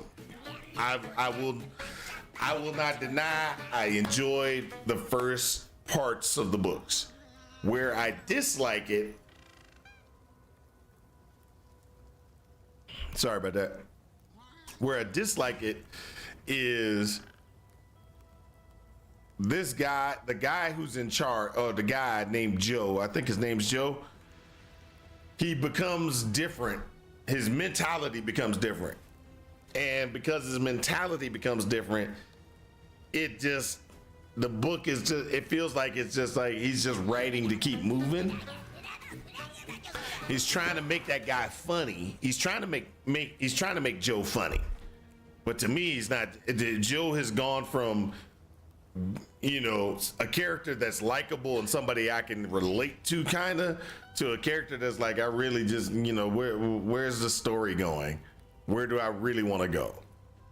The wife and I are making a reading zen zone, cush armchairs and electric fireplace. It's our Christmas gift to ourselves. Oh, nice. That's nice. Ooh, hold up a second. Let me see. Hey, I'll be right back. I'm gonna grab something real quick.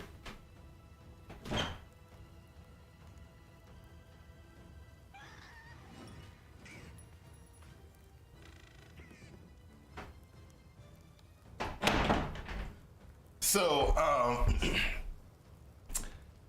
I kind of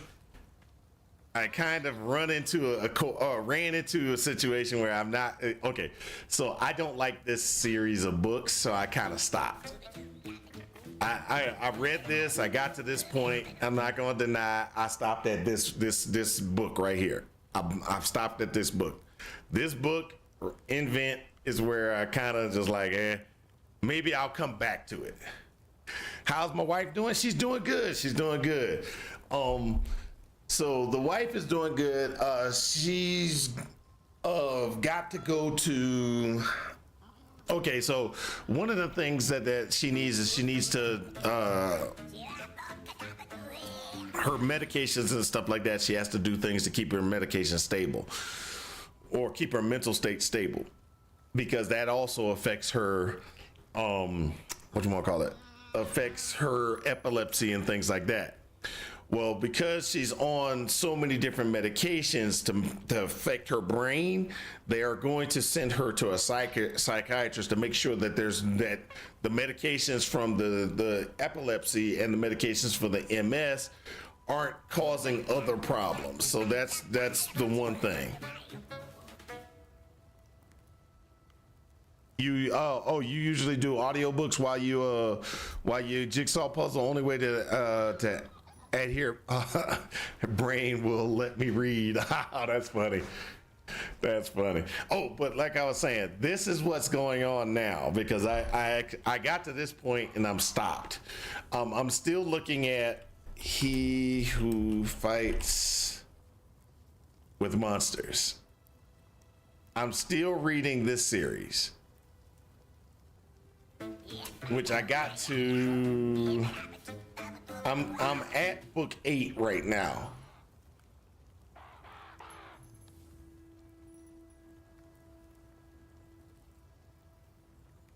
I'm at book 8 right now. So I enjoy this series. I will recommend this series. But because I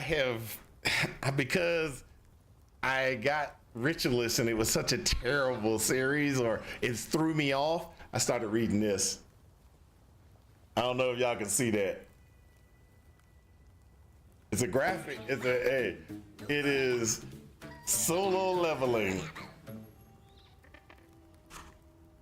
I am looking and reading Solo Leveling, which is, yes, to me, it's like a huge comic book.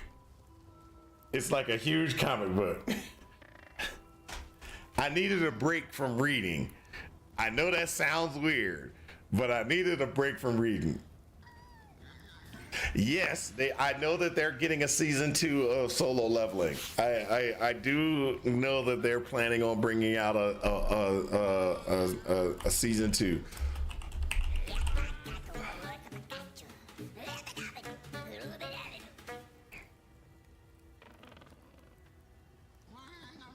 No, not the light novel. Where is it? Oh yeah, there you go.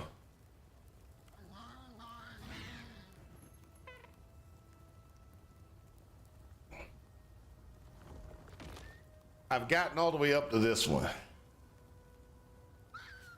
I like the manga, or the graphic novel. I like these graphic novels. They're actually pretty awesome.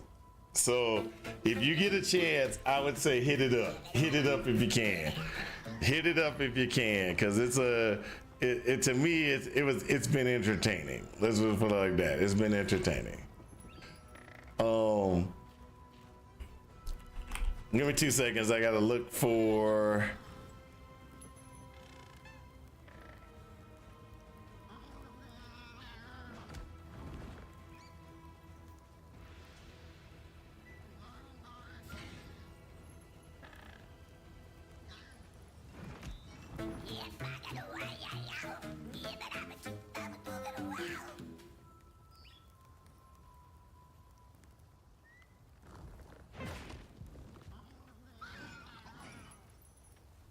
Give me a second. I'm looking. I closed it, which I can't. That sucks when I close windows sometimes.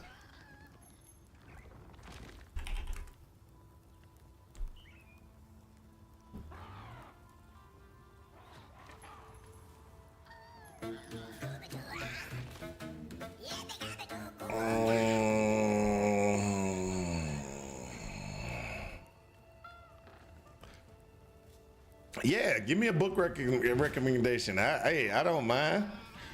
Books are like my second thing that I deal with. So when I get depressed, upset, or anything like that, it's easy to go into a book. Just get in the book, forget everything around you, just concentrate on the book and go. That to me is always a good thing. Now,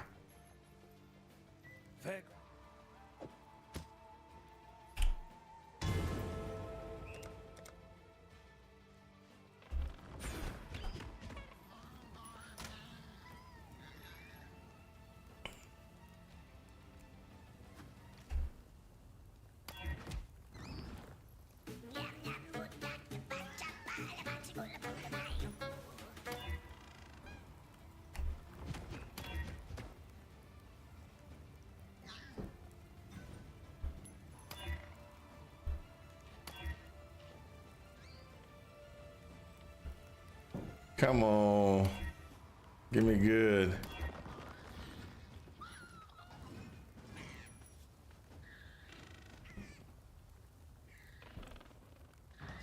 Yes?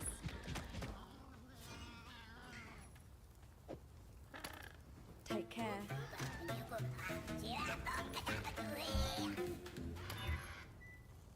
That's the one.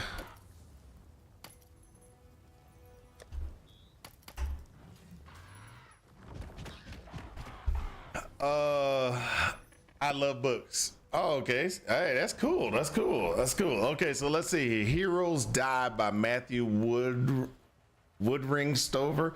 A scientifically advanced society finds a portal to a fantasy world. The main character is an actor from the sci-fi world who is implanted with streaming technology and goes to the fantasy world.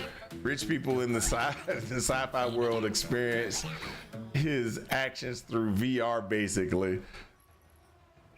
Okay, I gotta read this. Hold up. This sounds crazy. I gotta read this. Heroes Die. Okay. All right. I'm gonna have to give me a second. I gotta send this over to my bookstore.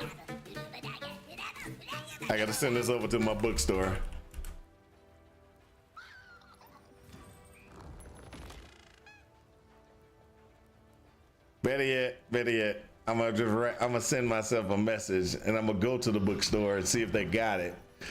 Yes, I am a terrible person. I walk into bookstores. I know a lot of people don't realize, but bookstores are awesome. I married a reading therapist, and my mother-in-law is a retired librarian. My mom was a teacher. Then she became a librarian. So I understand Are We Dead Yet? I really do. It has the cheesiest cover art. Looks so bad. Don't pay attention to that. Yes. Uh-oh, hold up. My wife is on.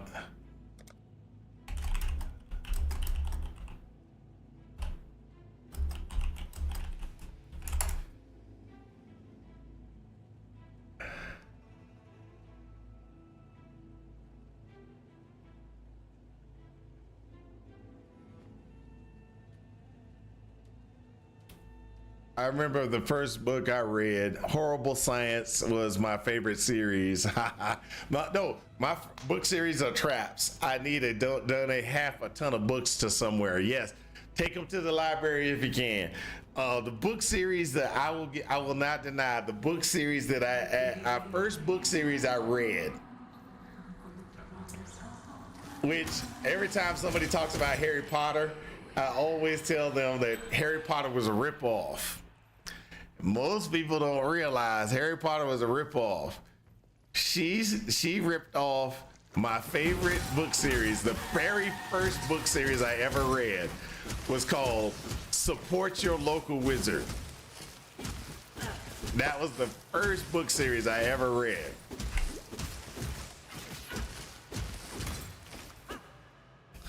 And in Support Your Local Wizard, it was of a series about let's see here. It was a series about some kids, right? This one girl actually that was like really good, really intelligent. She read books. She was sitting there and what she did was she read all these books. She was like really, it was like, wow, this is, this is the type of thing she likes, right? So she was going through.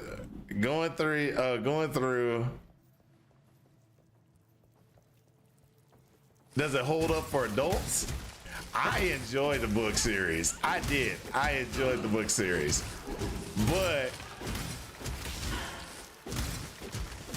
I actually enjoy more. I enjoy more YA books than I do adult books, and the reason why is because YA books, to me, a lot of YA books tell stories. That's why I like them. I've been finding there's a trend inside of adults series where they're not trying to tell you a story. They're trying to hit. To me, it seems like they're trying to tell you a story, but then they get to a publisher, and the publisher is like, "Well, you have to have more adult content in this book. You can't just tell me a story. You got to have more adult content." And so, what you get is you get a story, and then the story kind of wavers, and then comes back, and wavers, and comes back. And to me, that throws me off of a book series. I cannot read a book series like that. I cannot read a book series like that.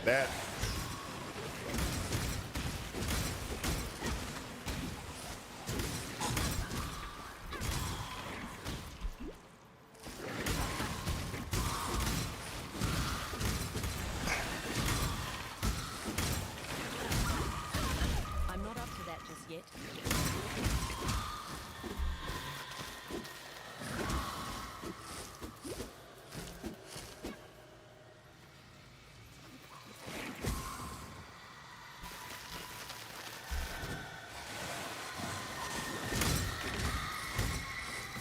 That's probably why I don't like Game of Thrones. I know somebody said that they're going to read the Game of Thrones. I don't want to tell them my problem with Game of Thrones, because if I tell you my problem, you'll see it from the very first time you read it, and it will ruin the book series for you.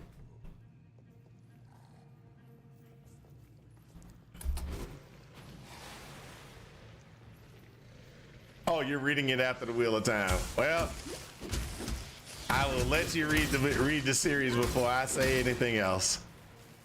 Read the series, then come back to me. And then after you come back to me, then we can discuss. Because what I will tell you will turn you off of the series if you're or it might not. You might actually enjoy it. I don't know. I just couldn't.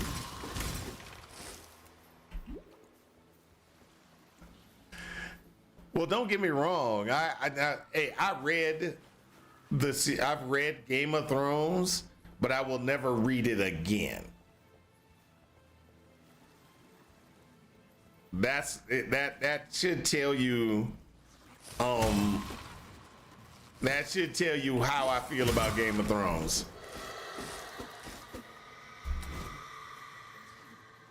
At last, I have so much I want. This is love's true face!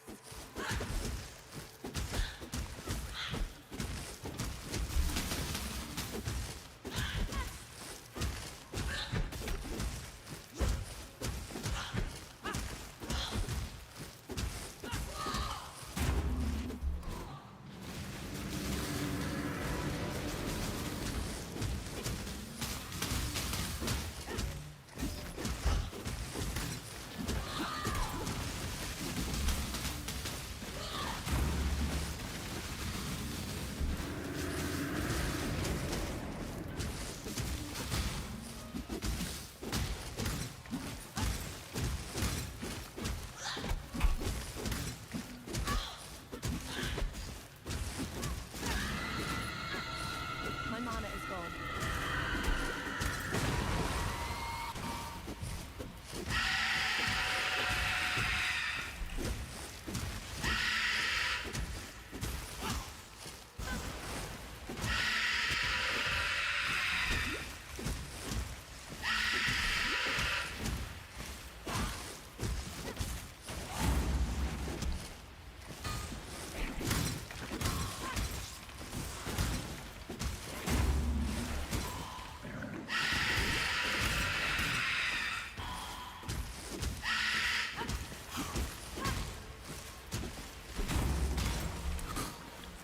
I'm not up to that just yet.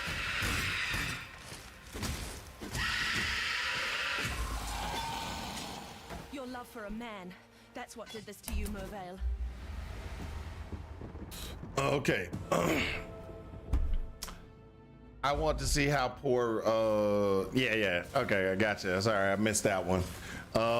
Then we got fun fact: Wheel of Time audiobooks are 460 hours total.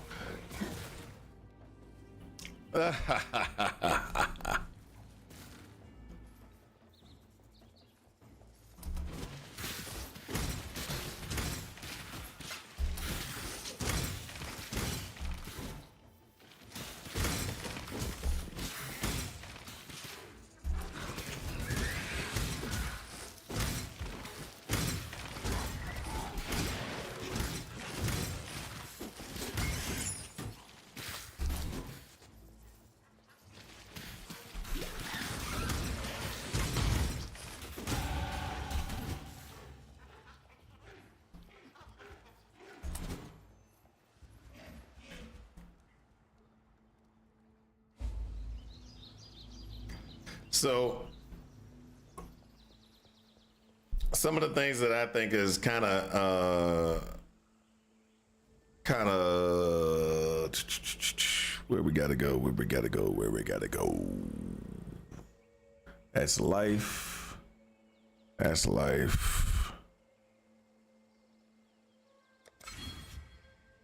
Gotta make sure I get some life. And then gotta go here, get the elemental resistances. Go up here, get that attack speed increases. And then go here and get this. Reduce cost. Yeah. And then from there, the efficiency. There you go. Do guild, hold on. Do guild and my own stash tabs carry over to POE2? I might have to buy a pile of tabs for quality of life. Yes, you're gonna have to buy for quality of life. I'm just gonna be honest. You're gonna have to spend your money for quality of life. That's just, I don't think that they transfer. The MTX transfers. Or your graphics transfer, but not your tabs. I don't believe they transfer. Oh, then that's great.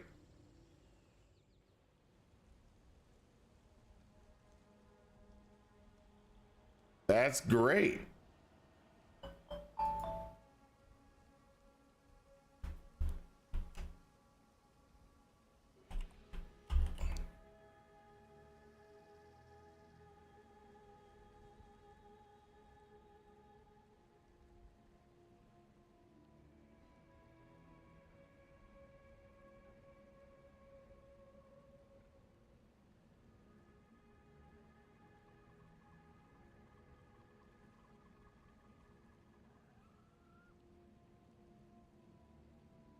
Ah, okay. It's transferable. Dum, dum, dum.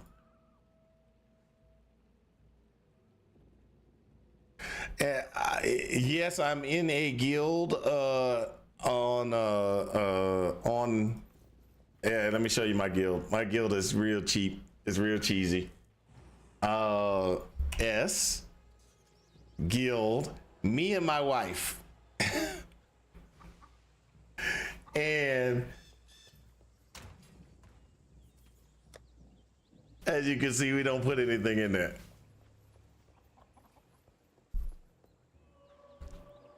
I don't mind being in a guild with people. It's just, you know, you have to understand that my wife is a hoarder and she will put, you know, she will fill up tabs and stuff like that. No, and I just don't want to subject everybody to having my wife use up all the tabs, throwing stuff in there that nobody wants and nobody would ever look in that tab for, but she thinks it's valuable.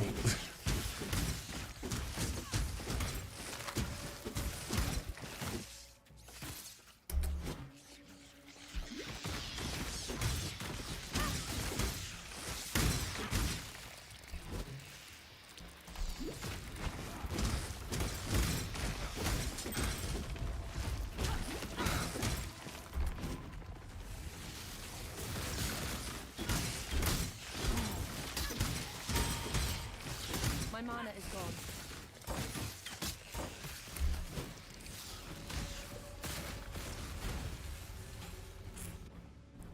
My guild mates would flip.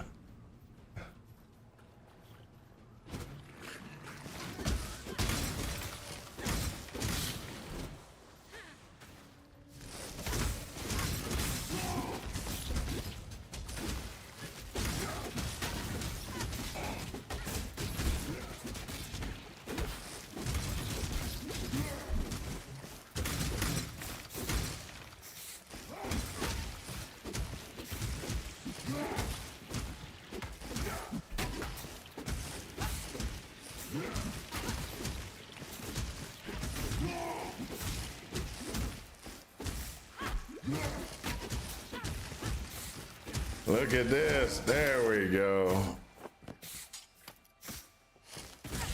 And die. Okay. So that was actually a nice little battle there. Let's see here. Ooh, this one's better than the one I got on. Yes.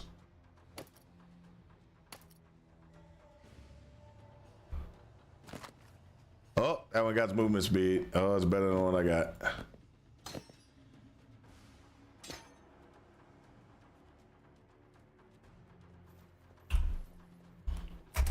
Ew.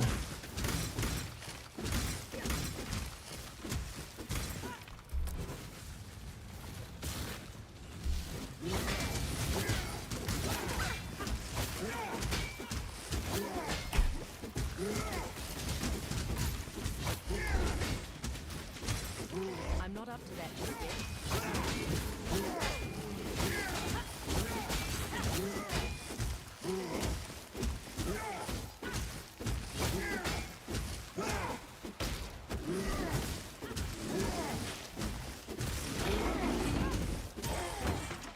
Look at that. Look at that.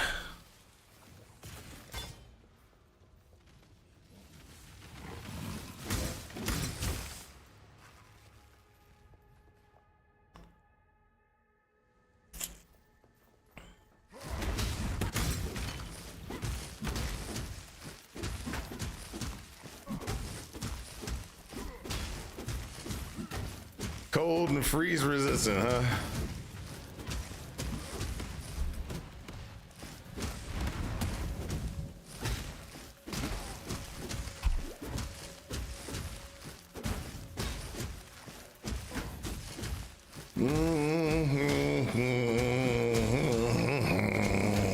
You know, this is how I used to be back in the day.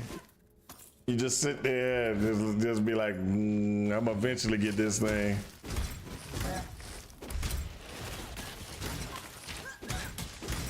Four tabs of watchstones.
My mana is gone.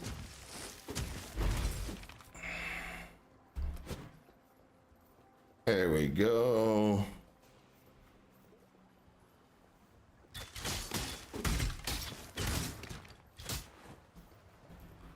Here on.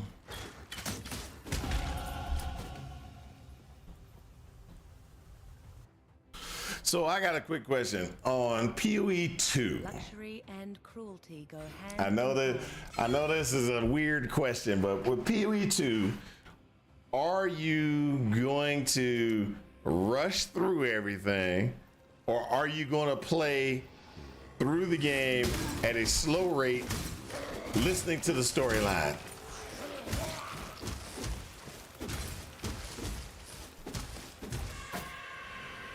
That would only slow me down.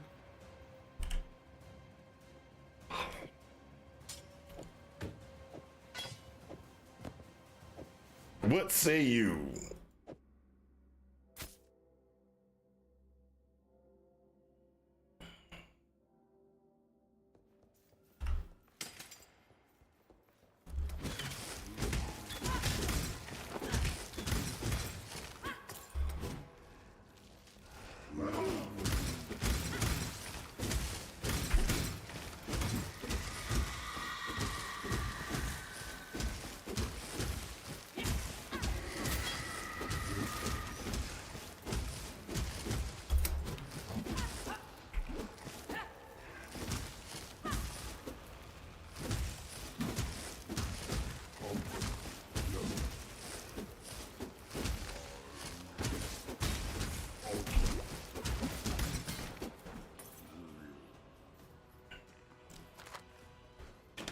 No rush all content and side quests, etc. I might rush at official release. Okay, I can agree. I can agree. I plan on doing everything. All the side quests, all the little nooks, and explore every map completely. Just because I know some people are going to be like, hey, let me rush to get this done and let me try to get to 100 really quickly. Full clear all dialogue. You are so right. if you're gonna be watching, it's gonna be slow.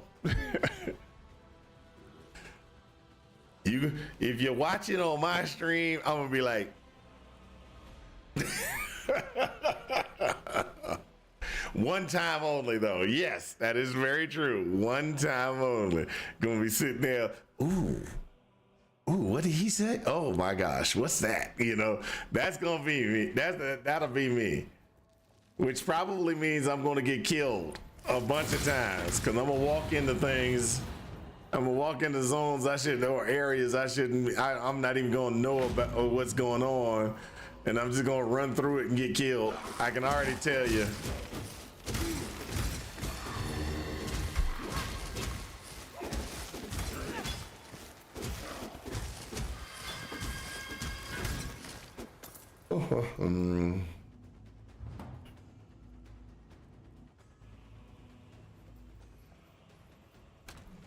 Yeah, which is kind of funny because I know that there's a bunch of people that did not even see some of the differences that they had in POE1.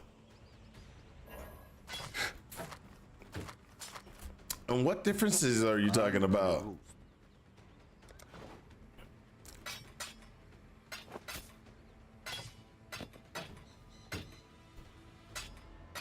Has anybody released the demon? There's a demon that they added to Act 2. I don't know if everybody knows about that one, but Act 2 has a demon. And lots of reading, all new skills, support gear, trees. It'll make Wheel of Time look like a graphic novel. Oh wow. That's true. POE2 is gonna require a little bit of coaxing and nuancing.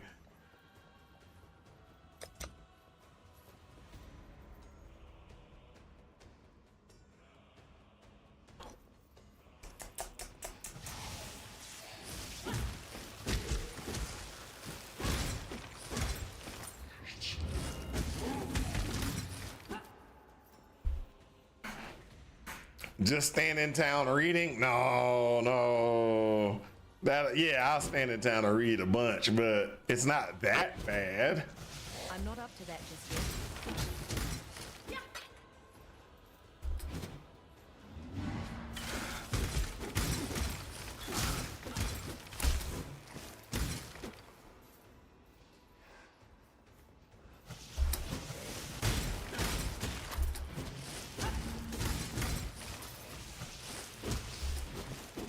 My mana is gone. So that'll be my thing. Is definitely I'm gonna be clearing every individual zone completely, just so I can make sure that I don't miss anything. Because some of the things that they were talking about is like you get certain things by killing certain bosses in POE2 and things like that. Well, if I'm skipping through real fast, just going through, I don't know what those bosses are. I wasn't in the beta. So since I wasn't in the beta, I definitely need to spend the time figuring some of that stuff out. And that makes a difference. That definitely makes a difference. So you got to spend that time to kind of move forward, per se.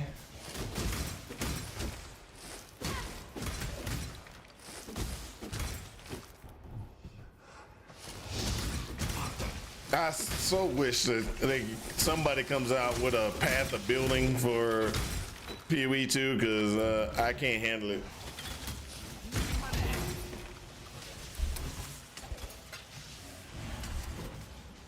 Yep, path of building too. Come out with it. I need it.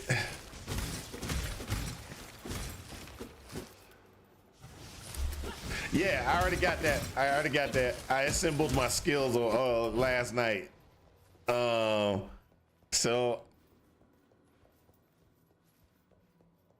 Well, it's not really. It's just they just kind of said, hey, well, these are the things that you can plan out what you want, because you got to remember that your skills. You again? Well, I'm sure you won't be looking so Your calm skills once that are monstrosity tears you a new orifice. how can I put this? Your skills are broken down. That thing. It's Oh yes, that is awesome. That I think is like the best thing. I can sit there and I can decide if I need strength, I need strength. If I need intelligence, I need intelligence. I don't have to sit there and be like, well, I got to travel all the way over here to get my strength nodes. And I got to travel all the way over here to get my intelligence nodes.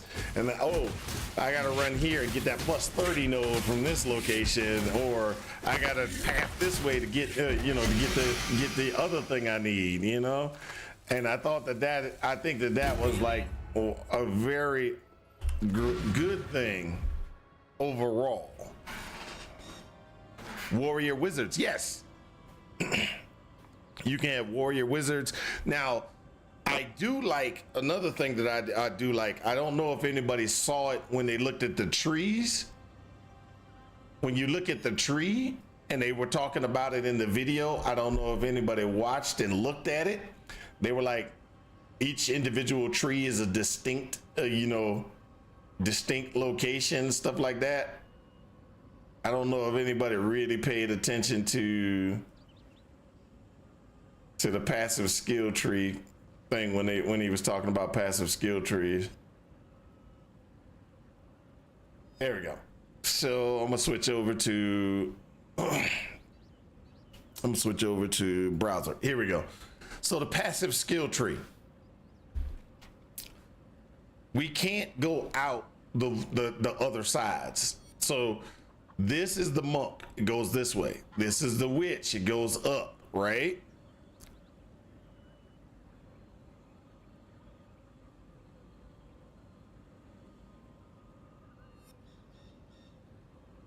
Huh? What do you mean? Yeah, each starting section, did you catch that you can have no life, no ES build? Yes. Mind over mana, mana is all damage from mana first. So one of the things that I don't know if everybody really looked at or paid very close attention to is you can go out. I'm going out this way if I'm a monk, right? Let's say but I'm a witch. Witch starts their tree over here, right? Well, one of the things that you can do is you can come out, go this route, boom, boom, boom, boom, and you're automatically into the witch area. And I found that the passive tree itself, when you look at it, so the passive tree itself works really nicely. I think it works really nicely into getting into the other areas really quickly.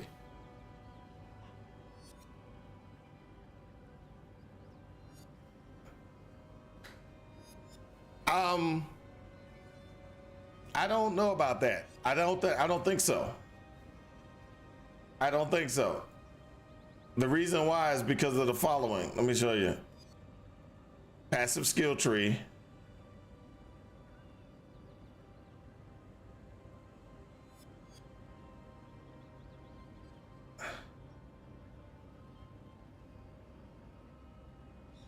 So this is the Infernalist. It's the same. If I'm a witch, I go out this way. If I'm a monk, I go out that way. If I'm a warrior, I go out this way. I think that's what is different. But I don't think that they changed these specific nodes in the center. This doesn't change. If I'm a monk,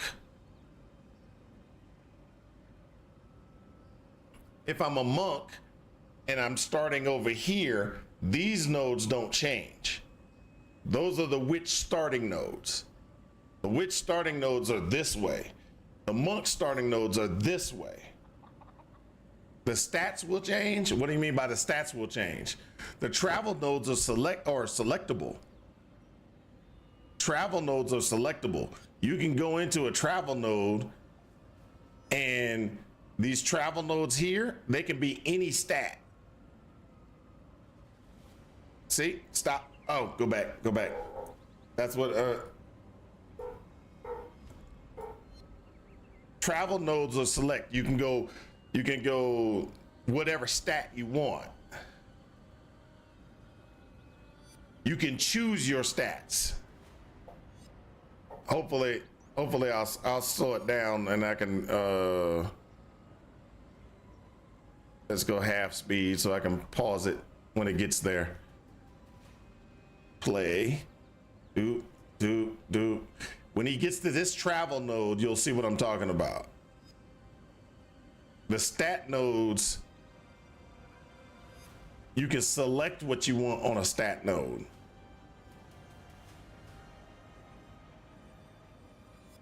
Strength, dexterity, intelligence.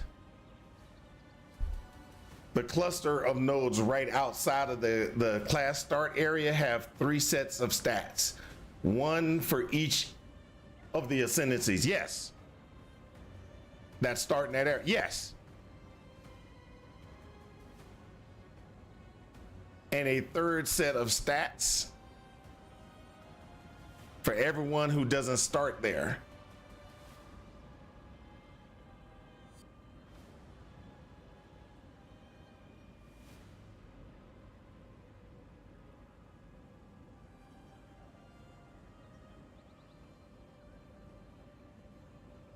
You mentioned it in a recent interview.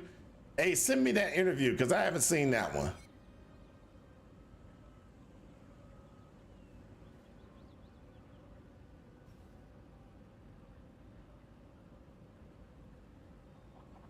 Yeah, because I haven't seen that one.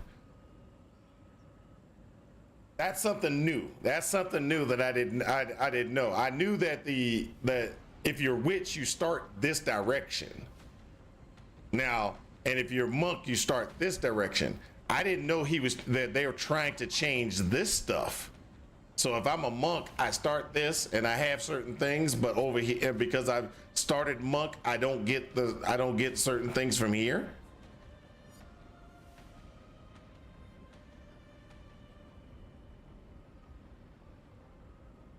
Because that's going to change your versatility and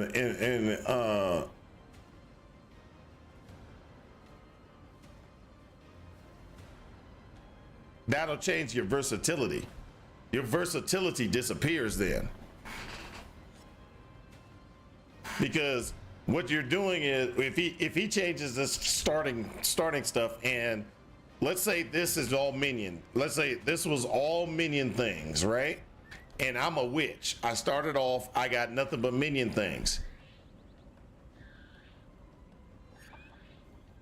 True, but where the problem comes in for me is, well, let's say I'm a gremlin, right? If I travel over to here, I want those minion nodes. Why would I be a mercenary? How as a mercenary can I run minions? That was the one thing that made this new tree configuration a lot better than the other ones. Gimling Legionnaire, yeah. So if I'm a Gimling Legionnaire and I want to run minions, I need to get minion nodes.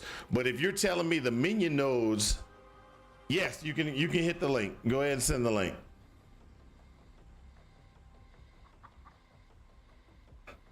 But if you have the minion nodes, then that's a problem for me.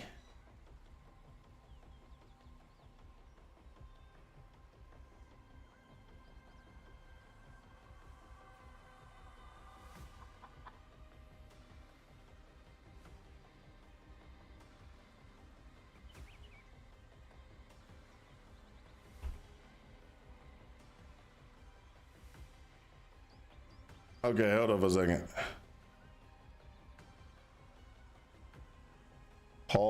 the music. Pause the music. Okay. Starting nodes now, so when you add the other classes, there's going to be new branches, I'm assuming, added for. Look, you actually saw one of them, right? There's the shapeshift on the ascendancy, the demon form. So there's a few other things, bits and pieces like that around the place. But yeah, the druid sort of has 3 primary forms, and that's because we want to try and like the other classes, we want to make sure that there's combos between the forms as well. Like there aren't it's not just like a reskin melee, right? Like each of the forms kind of has like skills that have like things, and we want to make sure there's mechanics between them that they can kind of you get the cross class kind of even within the archetypes of the class synergy like that. So yeah, the one that no, maybe I'm not going to spoil it actually. Yeah, I'm not going to say anything about it. Go on, spoil it, spoil it. I'm more than welcome to. Yeah, So this is probably a good time to ask this thing because you're talking about the additional classes here. Does that mean we can basically expect changes to the passive skill tree? Because obviously there's the 6 starting nodes now, so when you add the other classes, there's going to be new branches, I'm assuming, added for each one of these classes at this point, or were they going to double down on previous ones? So yeah, well, look, I'm sure the passive tree will receive massive renovations all through early access. Like I just have no doubt of that. It's every time we change anything, huge passive tree changes are a result, and it's taken a long time to reach even the point we are now, and I'm just sure there'll be more. And like the thing is until you really play it like properly, you just don't even know what's missing. Actually, one other thing I might mention, just because I don't know if it's like hugely well known, but the starting area of the tree for each class actually changes. There's actually 3 variants of the starting part of each tree for each class. So effectively, we actually did this first when we were playing the Witch and the Sorceress. So effectively, if you're a witch, you get 1 variant of the starting area, and if you're a sorceress, you get another variant. And then if you're neither of those 2 classes, then there's a 3rd variant that can go there, so that all the other classes, when they go there, they get slightly different stats again. The reason for that is because the initial reason we did the witch sorceress thing is because there's this problem that you have with where players, when they see a node that's got multiple things on it and one of the things does not affect them, people just really don't want to allocate a node like that, even if the values on it are the same as what they otherwise would have gotten. So when we first did this, when we had 1 variant for everyone, the witch sorceress nodes were like plus 8% or whatever minion and spell damage, right? And we found that sorceresses, even though a sorceress would otherwise get just 8% spell damage, sorceresses would just not take that because it's got this minion thing on it and they don't want that. So by having the trees be separate, it just sort of prevents that problem immediately. And the other thing it kind of also was just like, when we realized that we could swap those 2 out, we're like, well, hang on, we might as well have a 3rd variant as well for other players, because that will mean that there are some times when we have like balance things that are a bit annoying, where like we can't make a node for a class in the starting area as good as we want, because that would mean that other classes would all be incentivized to go there and take it, because it's like too powerful, if you know what I mean. So effectively with that, we can like balance because it's relatively close to get to the adjacent classes area. So effectively you can sort of just balance that so that it like kind of works a little bit better. So Okay. Those minion players ruin everything. No, they don't. No, they don't. I don't want to hear that craziness. That's not okay. So I understand what he's saying. All right. So I get you. I get what you're saying now, Sailor Ring. I get it.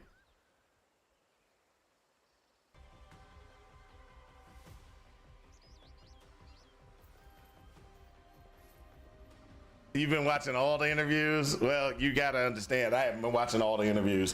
So what you pretty much have just told me is it's going to be interesting. Whoa, that kind of sucks. Because that means, okay, so I got problems with that.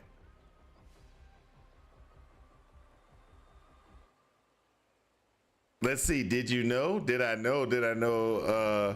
Chaos damage does not bypass energy shield. Yes, I already knew about that. But does double damage to energy shield. I did know about that.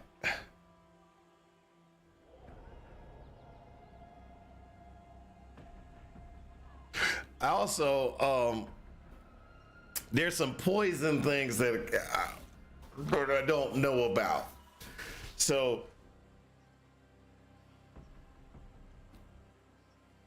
you'll be able to preview in text. I didn't know about that. Now the poison, since you know a little bit more about poison, I think old man Ray and I were talking about this yesterday. So does poison now work like in ignite, which is, so in POE1 ignite, you would hit somebody and it would put ignite on them. And no matter if somebody else hits, no matter if you do a second ignite, it's only the highest damage ignite would be the one that's actually on the target. And poison used to have stacks, and you could stack multiple stacks of poison on a creature to actually do more damage. Did they switch that out and make it more like ignite, or is it still stackable? Poison only has one stack, but you can use different things to get more stacks. Okay. The reason why we were asking is because I was like, well, that kind of messes up poison. And the reason why I was saying that was because there's like one that's like, there was a support gem called corrosive, right? And so what if I put corrosive on this poison over here, right? And so I have a power that when I poison, it has corrosive. Then there's this other one that has plague. There's this plague support power, and I put plague support power on this other poison. So I use this one. It has corrosive, which eats up armor. I use this other one, which if he dies, it blows up. If I can only have one stack, how can I use the support from this one and this one? Because they're two separate poisons. Because they would be applied differently. And then I was like, I don't know exactly what, or will you be able to do, well, this special effect is on the poison itself, and when I hit it with a different one, will that special effect stack on top? Not stack the poison damage, but will the differences stack on top? Because that makes a difference. That really could destroy a build. Because you're only allowed one support per power.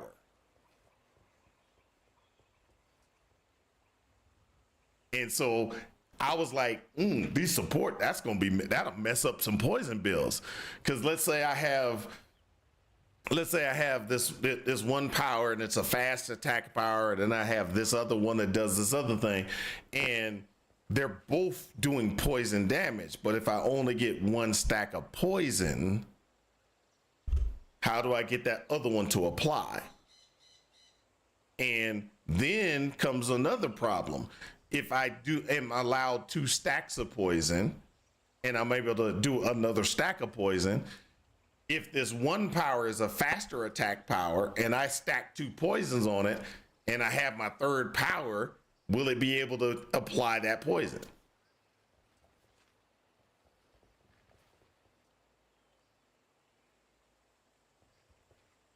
You've been 100 poisons. It will only keep the highest 4. So you would need at least one of those 4 stacks to be coming from each of those different support skills. That's what I'm saying. Because they have support skills that could be, that's why I'm trying to figure out. I don't understand. Now, when you had if it's stacked per power, I'm fine. If it's stacked per power, we're fine. Then the question's mute, because if I use Viper Strike, it has 1 stack of poison. I use Pestilence Strike, it would have a different stack of poison. Or let's say I have Viper Strike and then I have Plague Bearer.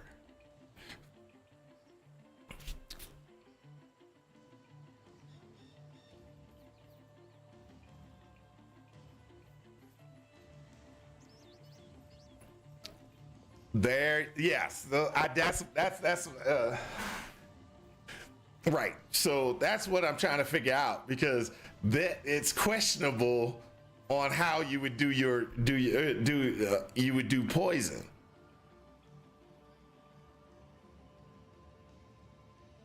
Yeah, its scaling's different. You know, that's the one thing that I have questions on. The it's 30% of the hit damage before mitigation. Yeah, that's pretty much what they were doing almost inside of POE1. But the thing about POE1 was, which kind of, it hurt, but it didn't. It could hurt a lot, which was in POE1, you want big hits, big physical hits, so you can get a lot of poison damage. Or you do small hit, heavy multiplier, but then what happens is you can't scale up the damage as much as you would, and if you do a big hit and then use multiplier. It was just one of those weird, that's why the Mamba is so huge, because Mamba, I talked about this yesterday. Mamba has a 200 scale on poison automatic, 200% increased poison damage. So you hit, you got 200% increased poison damage. Now, if you take that one node and you grab the poison modification that says if you hit somebody at full life, that's 500. You get 300 for the full life, 200 from Mamba. That's a 500 poison increase. Then you add in all the poison modifiers that you can get, and you can have 600-700 points of poison damage increase. That's why that Mamba thing is bonkers. Yeah, there you go. It's bonkers. It's crazy because you got a 200 automatic, 500 just by that at one node, plus all the other ones you can get about 600-700 poison damage increase, which is really good. It brings poison up to where it can actually effectively do good damage. But then you have Mamba and some other things that allows the poison to spread like crazy, which makes it even crazier. So I understand why they put the Mamba in there, because they were like, hey, we got to give poison back damage. And how do we give damage back to poison? We have to give it a very large increase somehow. And that's what they did with Mamba. And it's great, it's wonderful, but it's a pain. That's how I see it. But it makes me feel good that they realize that poison is affected by the changes that they did, but it kind of hurts at the same time. So I'll tell you the reason why they modified poison. So there was a Bladefall Blade Blast poison build that was pretty much destroyed everything you could see. And the reason why is because poison was not scaled off of the physical damage that it did. It was calculated differently. Then they changed it. They were like, Bladefall, Blade Blast is, you can get 2-3 million points of damage, of poison damage, just by one click, boom. That's it. 3 million poison right there. You were decimating everything. Then they were like, ooh, we got to fix that. So they fixed it, but then they destroyed poison pretty much outright.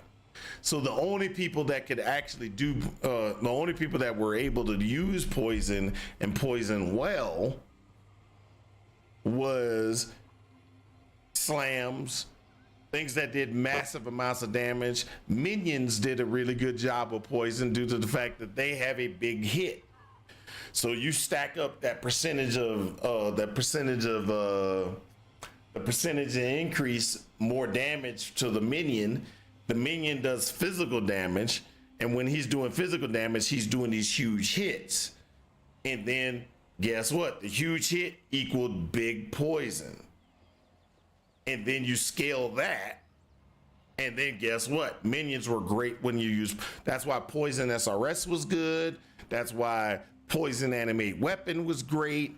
and things like that, because that you could get around the problem with a person doing poison damage.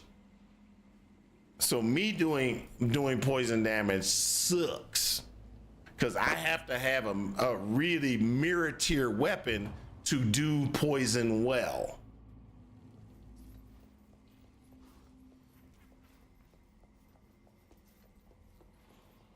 No, I don't plan on doing poison.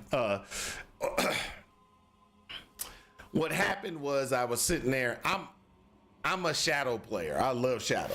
Okay, so I love the shadow player. I love running shadow. What made me think about it was the monk, and the other guy, the legionnaire. Those were the ones that made me think about poison. And there were certain powers that I was like, oh, that's going to be awesome, because you could use those. Okay, so release that demon. I don't know if everybody knows this, but you got to find all 3 stairs, hit the devotional statue, and all 3 stairs. There's like 3 stairs that are around this place, and you find all of them. So this is the type of thing that I think that they're going to hide inside of POE3, and POE2. Sorry.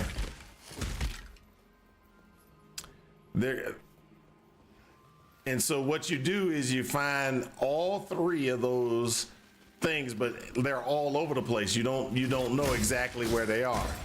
So you have to kind of look for them, which most people don't look for them, because why? You know, what does it give me? Fighting that unique monster does not get you anything. Trust me, I know. I've fought him multiple times. He hasn't dropped me anything good ever. So nobody does it. But I'm gonna show you guys. I'm gonna show you guys how to bring them out. And I think this is going to be very important for POE2, or for people to realize and or see for POE2.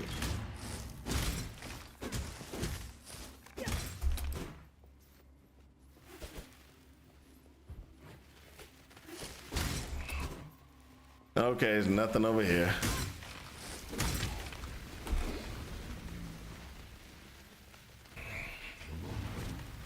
Let's go over this one. There you go, there's one.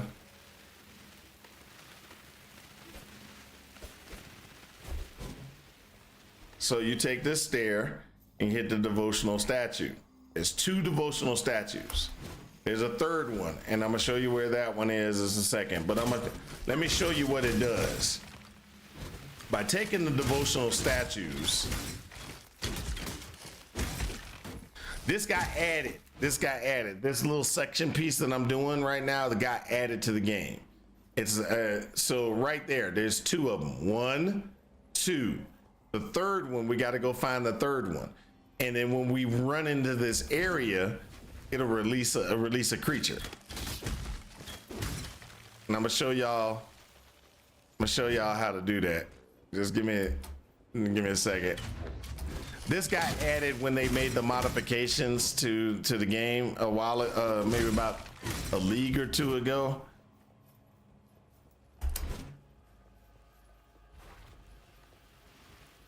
I think it's a cool thing. I wish they would have done it where the guy gives you something really good, then people probably would use it or do it. Right now, people just kind of ignore it.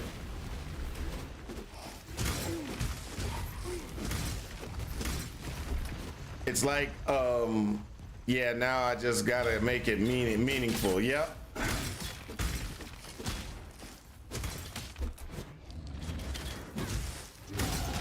Looks like this land and I are coming to an understanding. Come on. Where's the 3rd statue?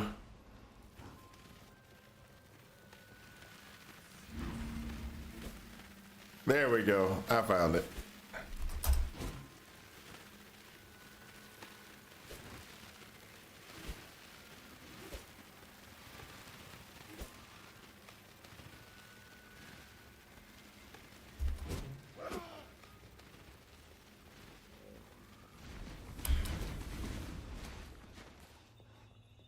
Really? Oh, that sucks.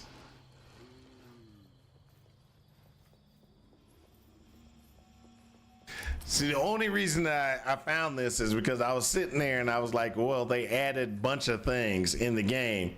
So I ran around and I was like, well, I don't remember having all these things before. And I just didn't. I was just like, well, let me see what happens. So I went through the entire zone and I found one and I was like, okay, that's cool. And then I found another one. And I was like, oh, that's awesome. And I completed the rest of the zone, and that's when I was like, "Oh, this is kind of interesting." So now this is the third one. Boom! I've got all three. We're gonna go down now to the.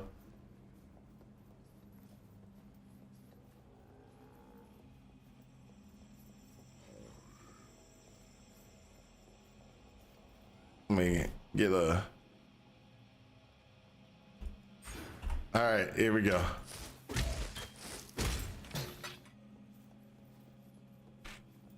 Now, the fight wasn't that. Oh, here he goes. The demon is loose. Or the forgotten daughter.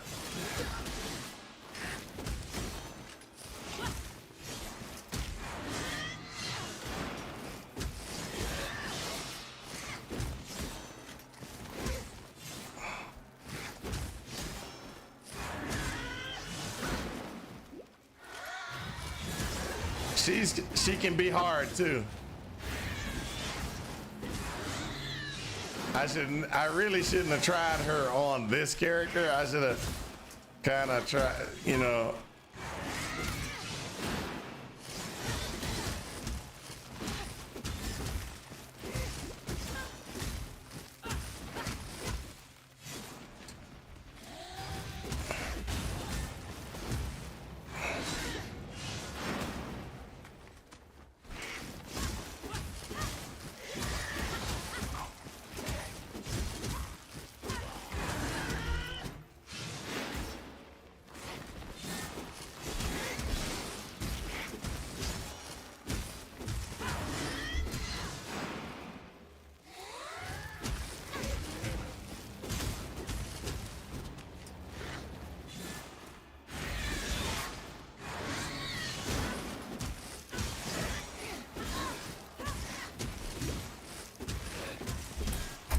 To that just yet.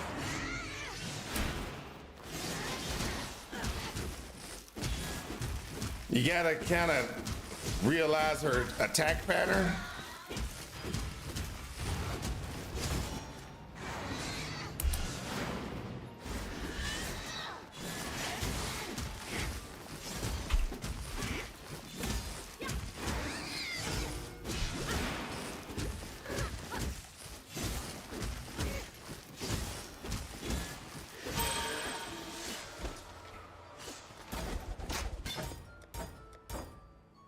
So this is all I got from her.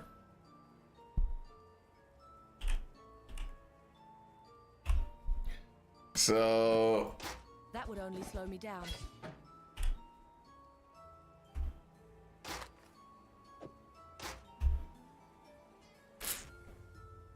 nothing spectacular. Nothing spectacular. Most people ignore this boss, Street. Most people ignore this boss. Because why fight her?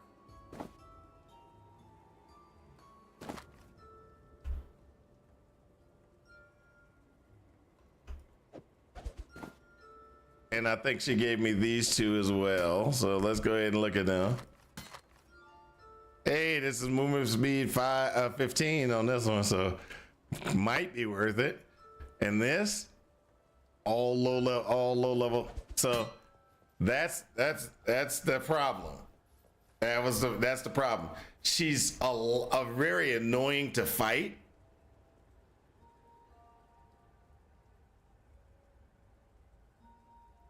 She's very annoying to fight. So when you fight her, you're fighting her and everything like that, but why would I want to go through the entire zone, find those three things, then she pops up fight her, what's the benefit?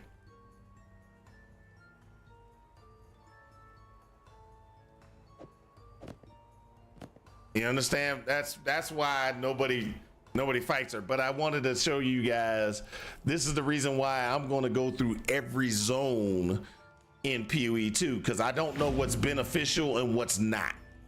I got to go through the entire zone, clear everything, click every click thing I can, fight everything, because I don't know what's beneficial. I don't know if skipping through to this other location, I'm going to miss something. Now I know that some of the things are going to be different between the two and everything, but that's the reason why I'm going to go through every individual zone, because going through every individual zone is going to be much more beneficial or very beneficial compared to kind of skipping through real quick. If I skip through real quick, I might get to the end game a lot faster. Might get to do a lot of things that other people aren't doing yet. But what did I miss? What did I miss? Did I miss anything? Did I, was there something cool that could have dropped? The next time I play it, you're right. I will be like, oh, I don't need this. Well, I can skip this whole section because I don't need anything off this guy, or these people didn't give me anything that's worth anything.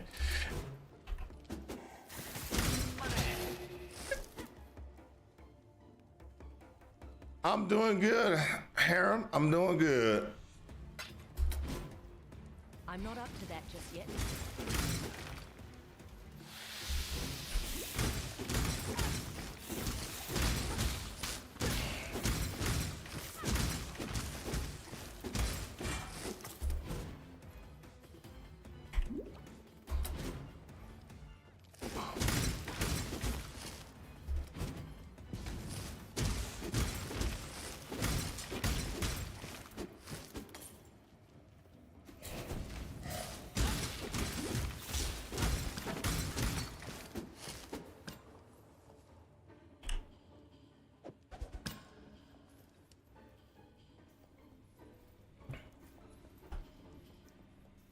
When is early access Path of Exile 2? That would early access Path of Exile 2 is Friday, December 6th.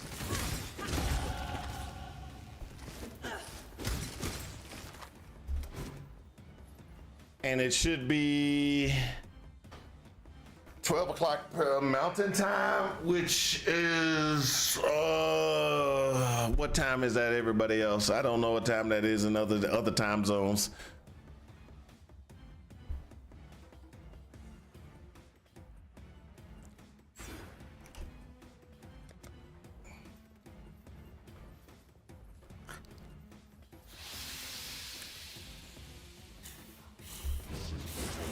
No problem, man. I'm always here to help. Always here to help. That's what we do in this community channel, whatever. We talk about crazy things in Path of Exile, and we get things done. Hey. Don't talk about Mountain Time. Only took 35 years. Look, I live in Mountain Time, so that's why you get Mountain Time. You get Mountain Time because Mountain Time's awesome, because that's where I live. I live in Mountain Time. One of the few, come on.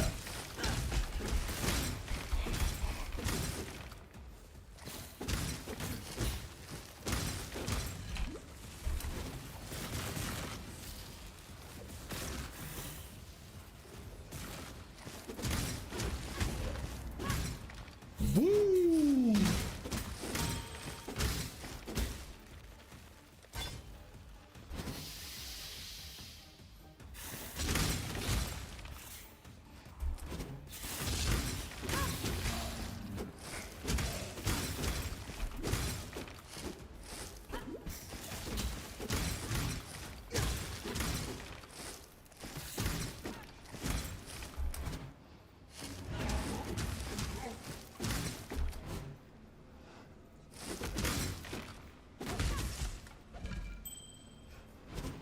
My mana is gone.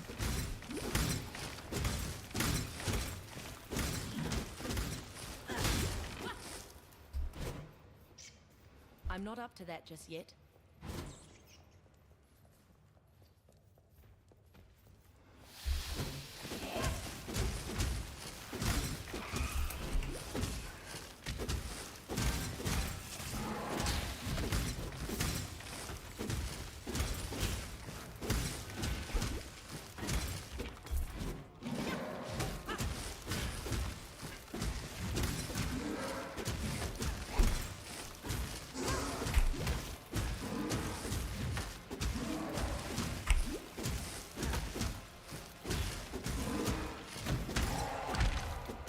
Yay, look at that. Really?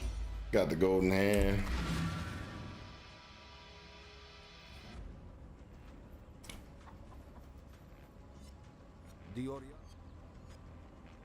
Ensnaring, Herald of Ash.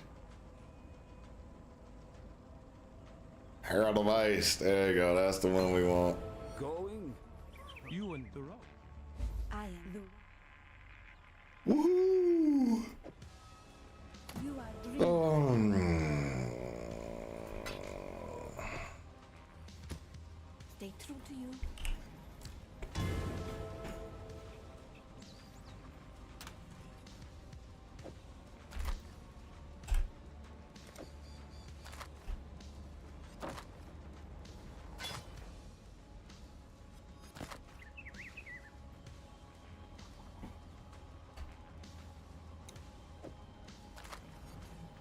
Walk alone.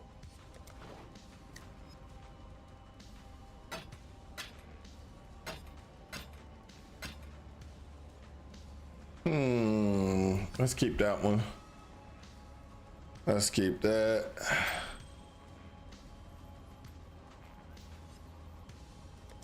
Going?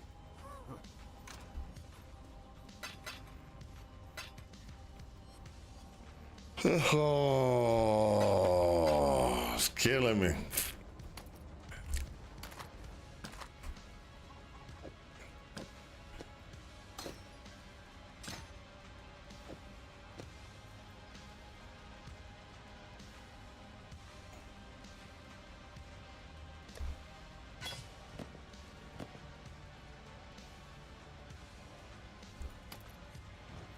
Hello. Travel far.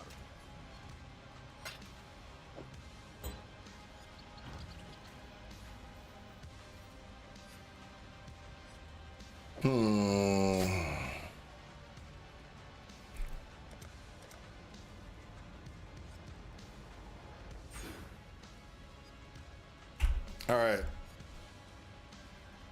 Is my PC ready for POE2? Yes and no. My PC will run POE2, but I have a problem with it. The problem that I have with POE2 right now is it says recommended 16 gigs of RAM, and that's all I'm running on my box right now. I should be running 32 or 64 gigs of RAM on my box actually, but it didn't ever cause me a problem.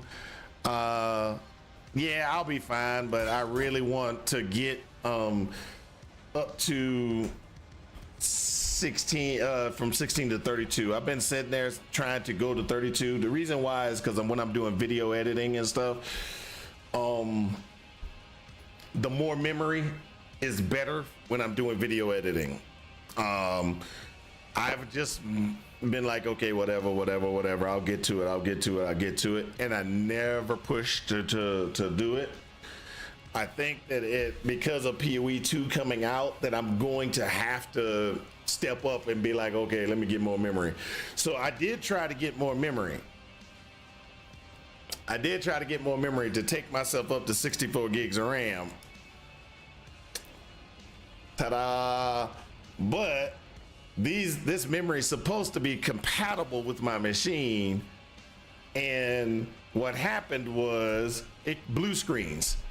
As soon as I put that memory in, it blue screens, and I didn't buy the place I bought it They don't take returns. It's pretty cheap memory. Not really. It's kind of cheap, but not really. So it blue screens my box. The box will run perfectly fine. I'll be doing boop and blue screens, and it's like, really? Yes, I went to the BIOS. I tried to do all the different things to make sure that it was actually okay, and it just didn't work. It just didn't work. Yeah, it's a bit sad. It's a bit sad. So what I've chose to do, or what I'm choosing to do, is I have this I have an order in to replace the box. Actually, is what it is. So I got to go pick that up actually today.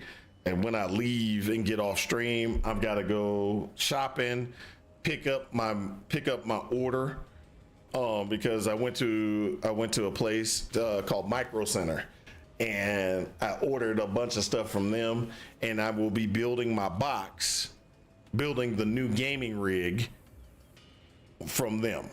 So I'm still sticking with an 8-core machine, so I still got 8 cores. Do it on stream, rebuild the box, or build the box on stream. I could do that. I got enough cameras that I actually could do that. That I could be like, okay, point one camera down into and while I'm putting the box together, and then have the one looking at me. So yeah, that might work. We might do that tomorrow. If I go get it, I haven't decided if I'm going to, but if I go get it, if I go pick it up, I will build the box tomorrow on stream, because, you know, hey, people got to know how to build a box, really. I mean, hey, that's just the way it is. Hold up.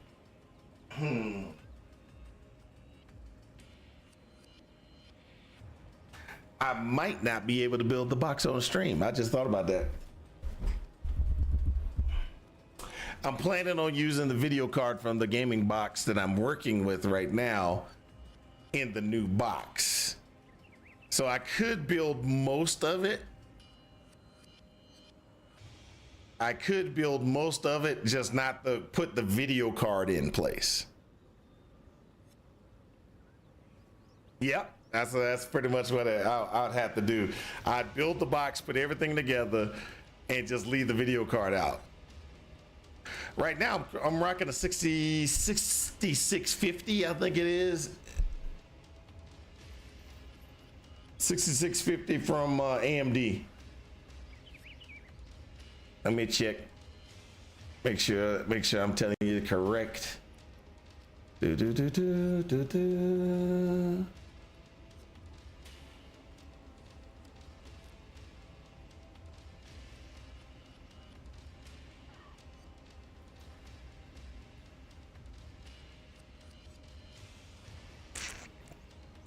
'Kay, it's not trying to be nice to me.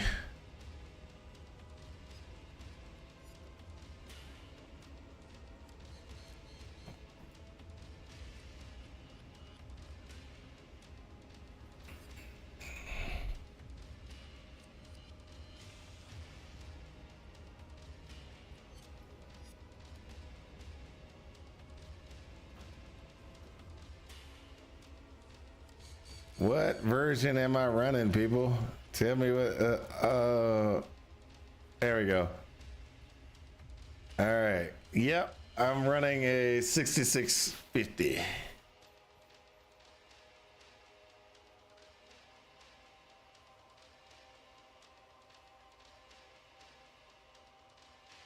$6650 XT. That's what I'm at. I was looking for the XT. I couldn't figure out if it was what the end piece was, and I was like, it's 6650. I know that, but I just don't know. It's a 6650 XT with 8 gigs of RAM on the card.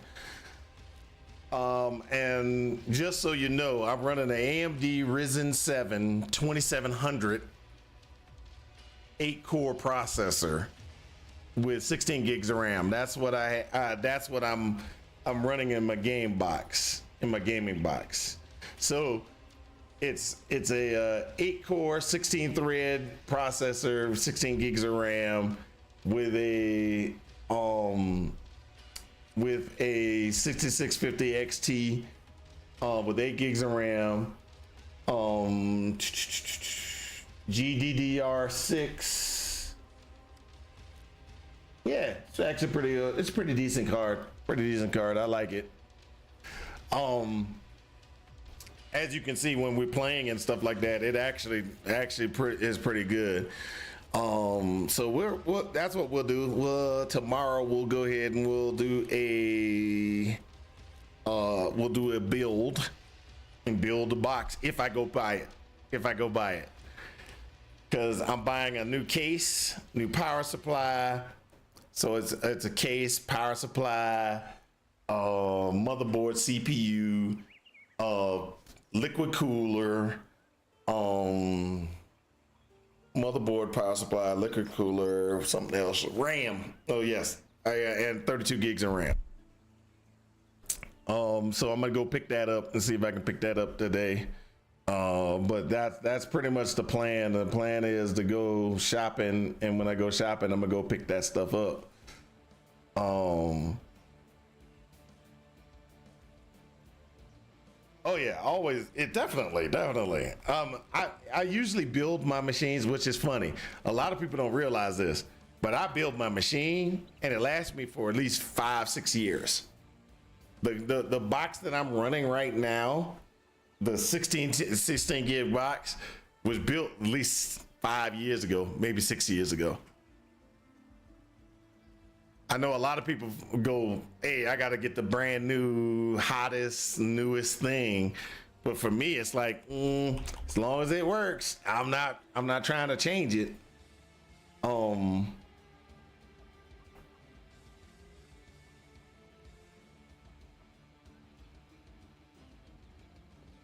Hey, it's ready. Yep, I can go pick it up today. Yeah, PCs can last. Well, the thing is, I don't give mine away. I trickle down. I what I do is, this machine, when it's done, I've got an old video card over here, I think. And I probably would take that old video card, put in this box, and then give it to my daughter. And then my daughter's machine will go in the trash. Because my daughter's machine is what, 15 years old, something like that. So so my machine is new. So let's say my machine's new, and then the oldest machine gets replaced by my machine. And then my daughter, like my wife's machine is probably 10 years old. My daughter's machine is 15 years old. And my son's machine is new. My son's machine is maybe 3 or 4 years old. But he needed it he was trying to become do graphic arts. And so what he was trying to be a 3D modeler. That's what he wanted to do. So he's got 64 gigs of RAM, got a new processor, got all this stuff. I gave it to him for Christmas to try to help him out to become a 3D modeler. But the problem was, and he became pretty good at it, but 3D his understanding of how to become a 3D modeler and what he had to learn and what he had to do, et cetera, he was behind the curve. He started wanting to do that around about 16, maybe about 16, when he decided that's what he wanted to do. A lot of the individuals that have been doing 3D modeling and going and doing those 3D models, they've been doing it since they were 13, 14 years old. And they built their portfolios of all the different things that they've done and things like that. And he was still behind the curve, but he caught up pretty good. So he caught up. And when he caught up, it was like, okay, well, I need to go to college. And I was like, okay, well, let's go ahead and figure out college. So we were sitting there, and my wife was like, don't go to college, go to trade school. And I was like, hey, do what you want to do. There's all kind of options for you. You can go to the military, you can you can do this, you can go trade school, you can go to college, but understand college requires debt. You will have to pay that debt back at eventually at some time frame. So we kind of went through all the things. I took him to college campuses and did the tour of the college to try to get him in there. And he was like, hey, I don't know if I really want to do that. Well, it's not a problem. Let's go ahead and figure out something you got to do. But the one thing that I have in my family that I took from my dad, and it actually helped him to understand, you got to get out when you're 18. I don't care.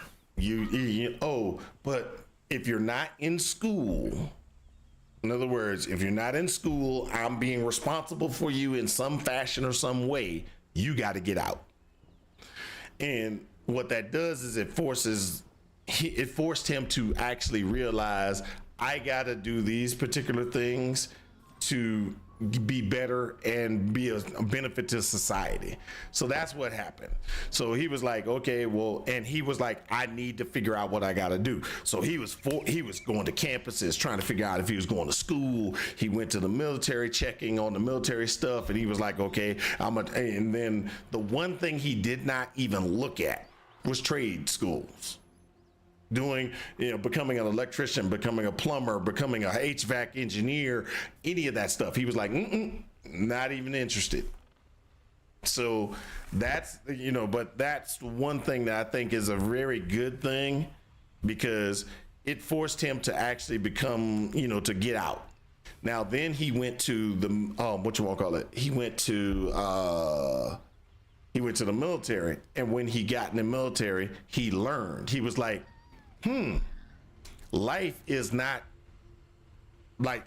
easy. And he's figuring out how to pay his bills. He's figuring out how to do all these different things. Something that was never really something that he kept a track of and stuff like that. But he now knows.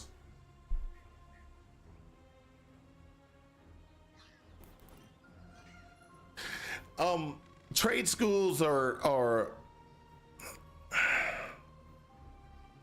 trade schools to me are very, very looked down on.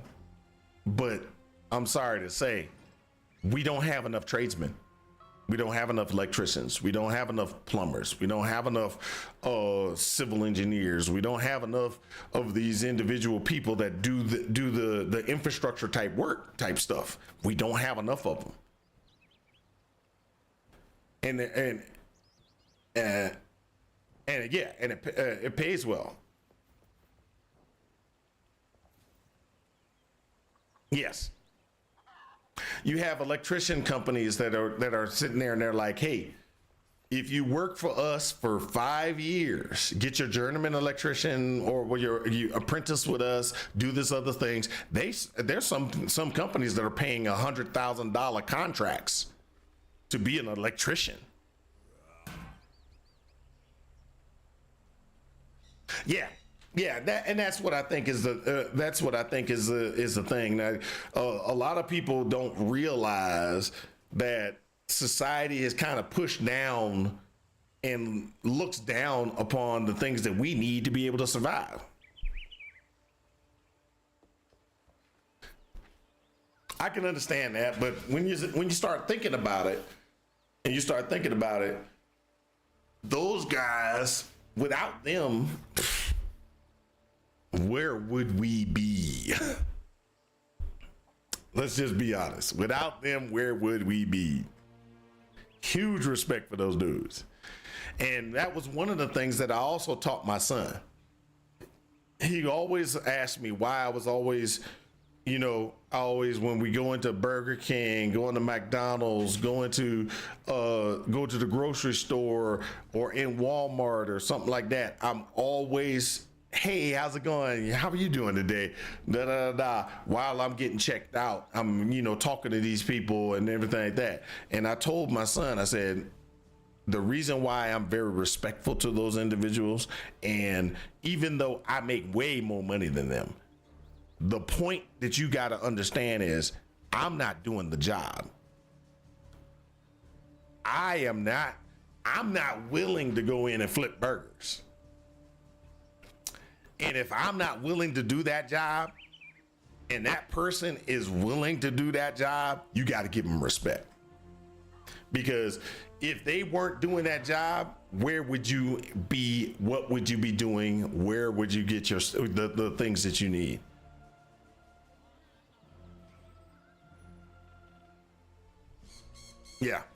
Yeah, retail puts in 100% more work and everything like that. Yeah, I agree.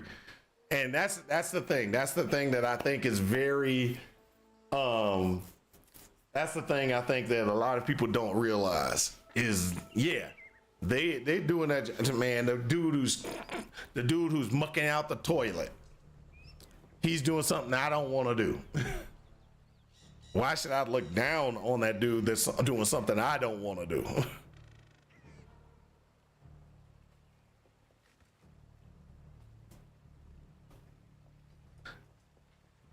So that's one of those things that I think is over the time frame, I've learned a lot, but those are some of the things that I've learned over the time frame. Okay, so I'm going to get off 15 minutes early today. The reason why I'm getting off 15 minutes early today is because I got to go put on some shoes, get myself together, and then I'm going out to go see if I can go buy me a computer. Thank you for the follow, backstage. Thanks for the follow, and those on YouTube, hit the like if you're looking. Hit the like on the YouTube. The little thumbs up thing. Thank you for the follow, man. Y'all, hey, it's great seeing y'all. Great talking. We've learned a lot. We learned a couple of things. Celluline, you actually taught me something I didn't even see, didn't know about, which is the starting area for POE2. So keep watching those interviews because, hey, I haven't looked at all of them, but I got to go look at all these interviews now because you've learned some stuff that I didn't know about, and we gave that information to everybody. Everybody knows. Everybody who's been watching now knows the information that you gave us or you just gave me. All right, guys. I'll catch y'all later. Peace out, and I hope this has helped you in your quest for ultimate power. Peace. Hey, no problem. Thanks, backstage. Thank you very much, man. Hey, the follows are great. I love it. I don't, hey, just join, talk if you need to, ask me questions, whatever. I am willing to talk and communicate. Talk to you later, man. Peace out.